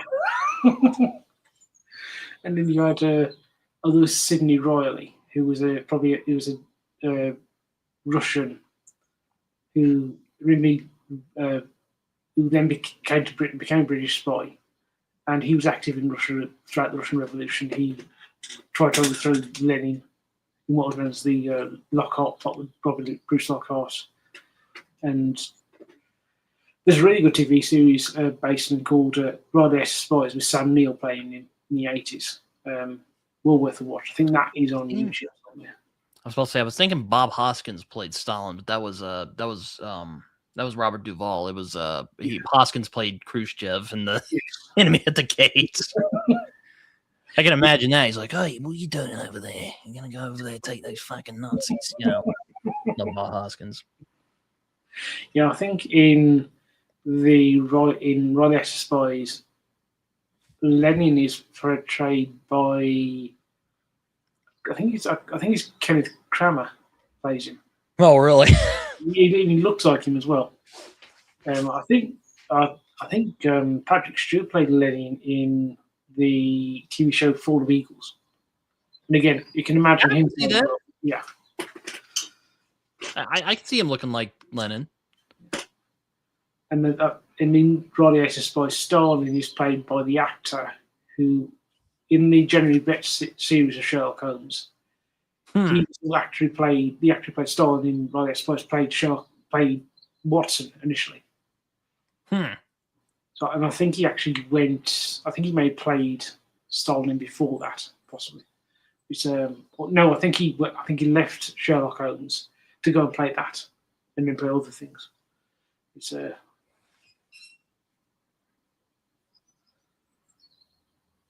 keep getting followed by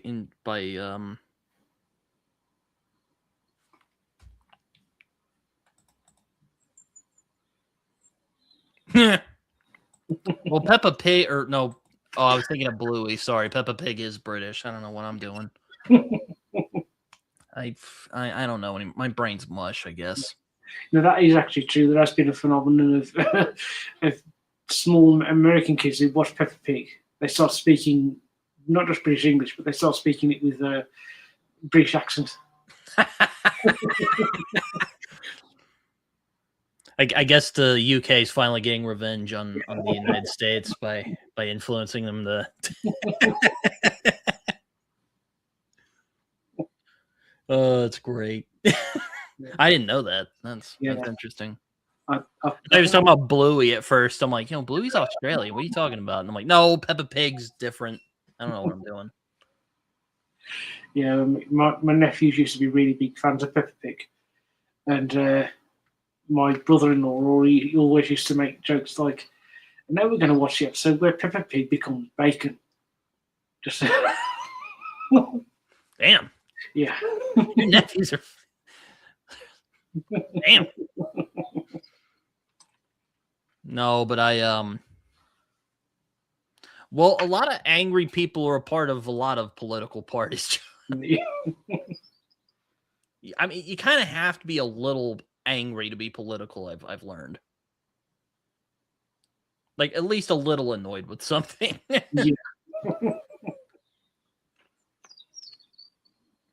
Yeah, I was watching a thing because sometimes I forget what it's this like British like left wing column, and they had on Peter Hitchens. Oh, was it Navarra Media? Yes, it was. Mm-hmm. And the guy asks Peter Hitchens, he's like, "Is there one thing that the government has done right in the last like 15 years?" And he just like he just sat there for a moment. He couldn't think of one. And I'm just like, that's crazy. He's like, he literally is like, you literally couldn't think of one. He's like, no, I don't think so. No. Yeah, no, I don't necessarily always agree with Peter Hitchens, but I would recommend people read his books, particularly Abolition of Britain and it was called the Cameron Delusion originally, but it's now known as the Broken Compass. No, it was called the Broken Compass initially, and it became then it was retitled as the Cameron Delusion. Both of which are really good. You'll understand a lot about modern British politics, especially the Cameron Delusion. You'll understand how government. Yeah, he's like a old school conservative, isn't he? Yeah. Though he's also kind of like progressive in some ways too, particularly like maybe economically. So I don't know. I could be wrong on that. Yeah, he's more. He has described himself when it comes to economics to be a social democrat, and he roughly is that. Yeah. But, he's in favour of things like renationalising the railways. But he's an interesting figure in terms of his politics. But those two books mentioned are really worth a read, especially The Broken Compass, Cameron Delusion. That will explain what's going on.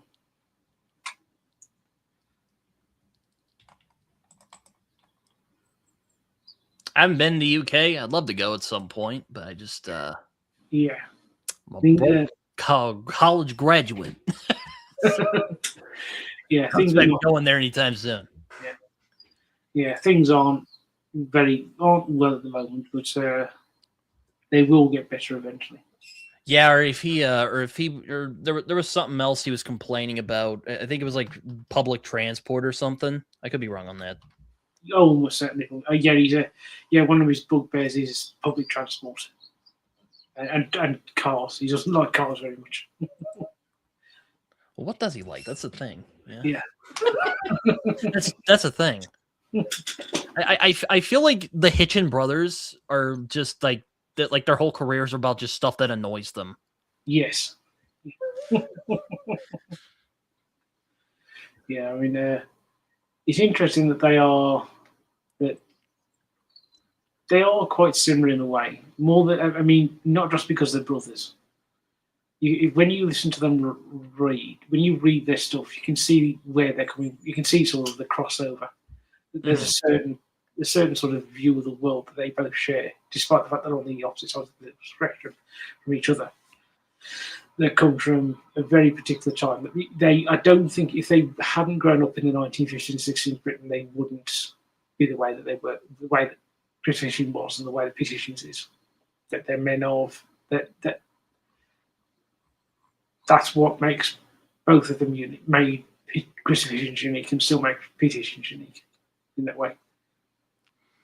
Yeah, I mean, I don't agree with Christopher Hitchens on like political matters or religious matters or well, downright anything really usually. But well, I do like his literary criticism quite a bit. I think he was quite good at that. But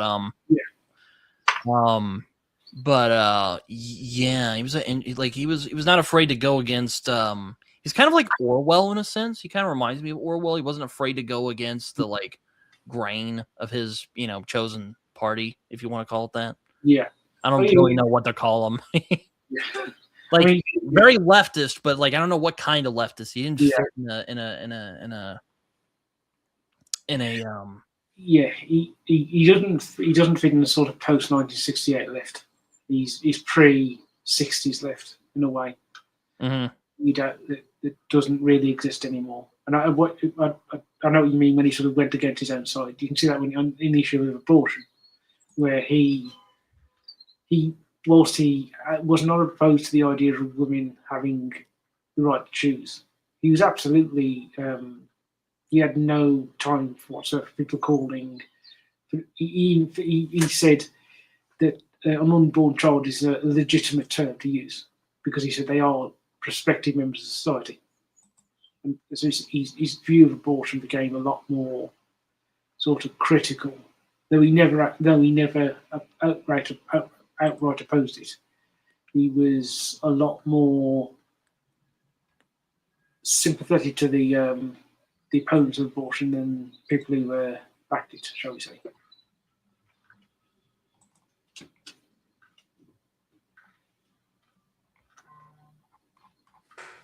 Yeah, no, that's why I find him interesting, even though I don't always agree with him, and I often find his contrarianism felt rather performative at times.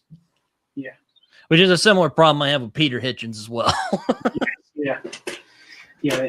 There's, ironically enough, they both hated being called contrarians, even though they were. Yeah. They were /R.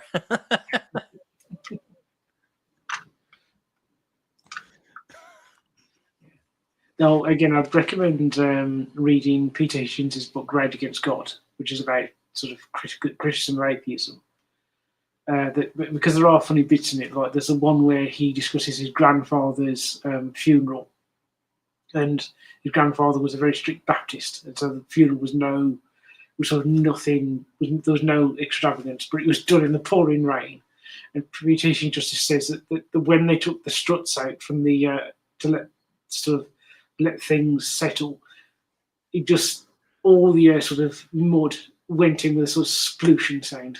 And he said it was grimly funny just watching it happen. Just like this sort of squelching sound as the grave covered up. Yeah, no, it's funny. I mean, yeah, I don't know. It's a. It's funny. I was talking about this with I was talking about this with a guy named Joseph Logston the other day. But it's kind of interesting that we don't really see a lot of like noted like men of letters anymore. People like Gore Vidal. I'm talking strictly America here. I'd say even Hitchens kind of is in that vein too. He was kind of one of the like last sort of. I mean, I guess Peter Hitchens is kind of a similar way, but I don't know if he quite had the hold that his brother did. Yeah, no, he didn't. He has more of a hold in Britain than the United States. It's interesting that when Pitt Hitchens used to go to America when his brother was still alive, nobody knew who he was. They now know who he was, but yeah, no, he's probably the closest we've got as a man of letters in Britain these days. And I then mean, I'm sure they still exist, but it's not like, like back in the 70s, you'll see like, talk shows where like Norman Mailer and Gore Vidal would go on and Gore Vidal would assault yeah, or that one time when William Buckley was literally threatened to sock Gore Vidal in the face. I'm like, damn, dude. Mind you, the talk show hosts who would do that no longer exist either. That's all that type of person as well, in a way. That's a good point. Yeah. So I mean, the only one of that. It's weird watching like the firing again. I'm talking from an American perspective here, but it's weird watching like the firing line. It's just like William Buckley talking to just rather it be like Jimmy Carter, or he would talk to a young Christopher Hitchens at one point. You're just talking about like the state of the world and policy and stuff like that. That does not happen anymore. The irony is, of course, you could do that now because of easier now because of YouTube and things like the StreamYard than you could in the 60s and 70s. Yeah, that's true. It's that this problem is that the people who would do that on both sides seem to have disappeared for the large part. So in Britain, the one man who would be sort of presenter who would do that, who's still around, is Melvin Bragg. But I think he's in his 90s now. Jeez. So he's one of the few left. Everybody else has sort of gone by the wayside. And there's nobody younger, even sort of 20 years older than I am, who can fill that space. It's just not there, which is a pity given the technology allows that sort of thing to happen and can sort of flourish. His body was dedicated to medical research. That's what Christopher Hitchens apparently wanted. But yeah, no, it's interesting. Like I find I should say I find that period really interesting in general because the political discussion at that time is just really fascinating to me. But again, you would see like TV, you see like Gore Vidal. Again, I don't know why I keep bringing him up, but again, I think he fits in this. But and he was taking, he was a novelist, but he was like taken seriously as like a public intellectual. Yeah. You don't really see that now. Yeah, no, it's something that's completely disappeared. It's disappeared within my lifetime.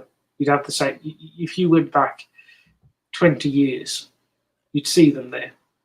And like Bill Maher kind of does it, but I don't like Bill Maher. I think he's kind of an asshole, honestly.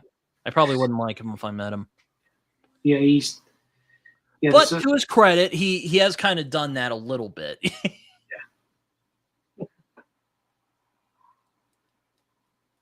Yeah, it's in Britain I can't think of it. In Britain we used to have a show called Hard Talk where it would be a journalist, Stephen Sacker. Oh yeah, I've seen episodes of that. Yeah, I think James Ellroy was on an episode once. Yes, he was. Yes, yeah, and he would have. I mean, having watched it, you just sit there and he would ask questions of these these people, politicians, journalists, writers, and they weren't soft interviews. I mean, they were in-depth interviews, half an hour long. And that they got rid of that. I think a year or two ago. Oh, that sucks. Yeah, it came a complete shock to Stephen Sacker. He had no idea until he got an email one day saying, "Right, this show's being closed down."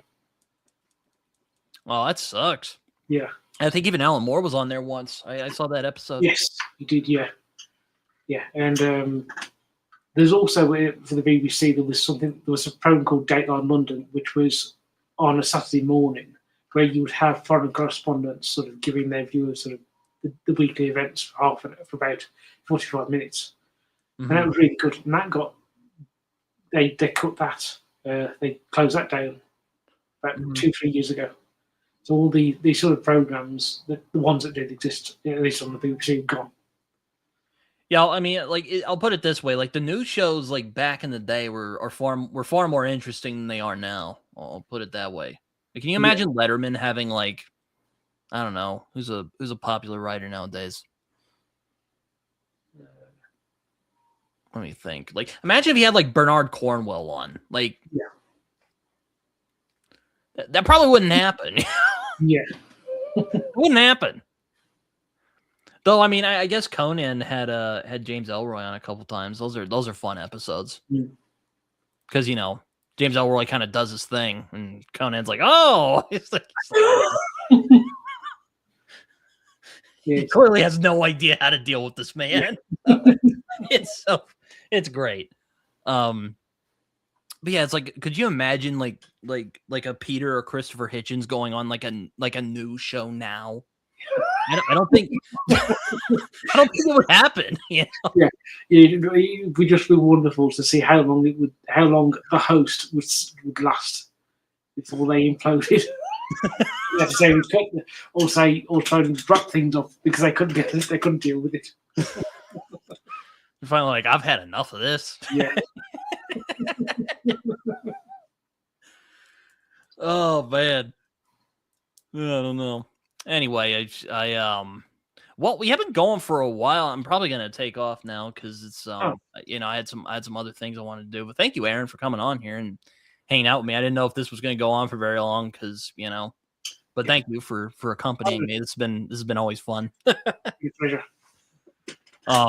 Hopefully a GTA 5 thing can come together again soon. Actually, are you?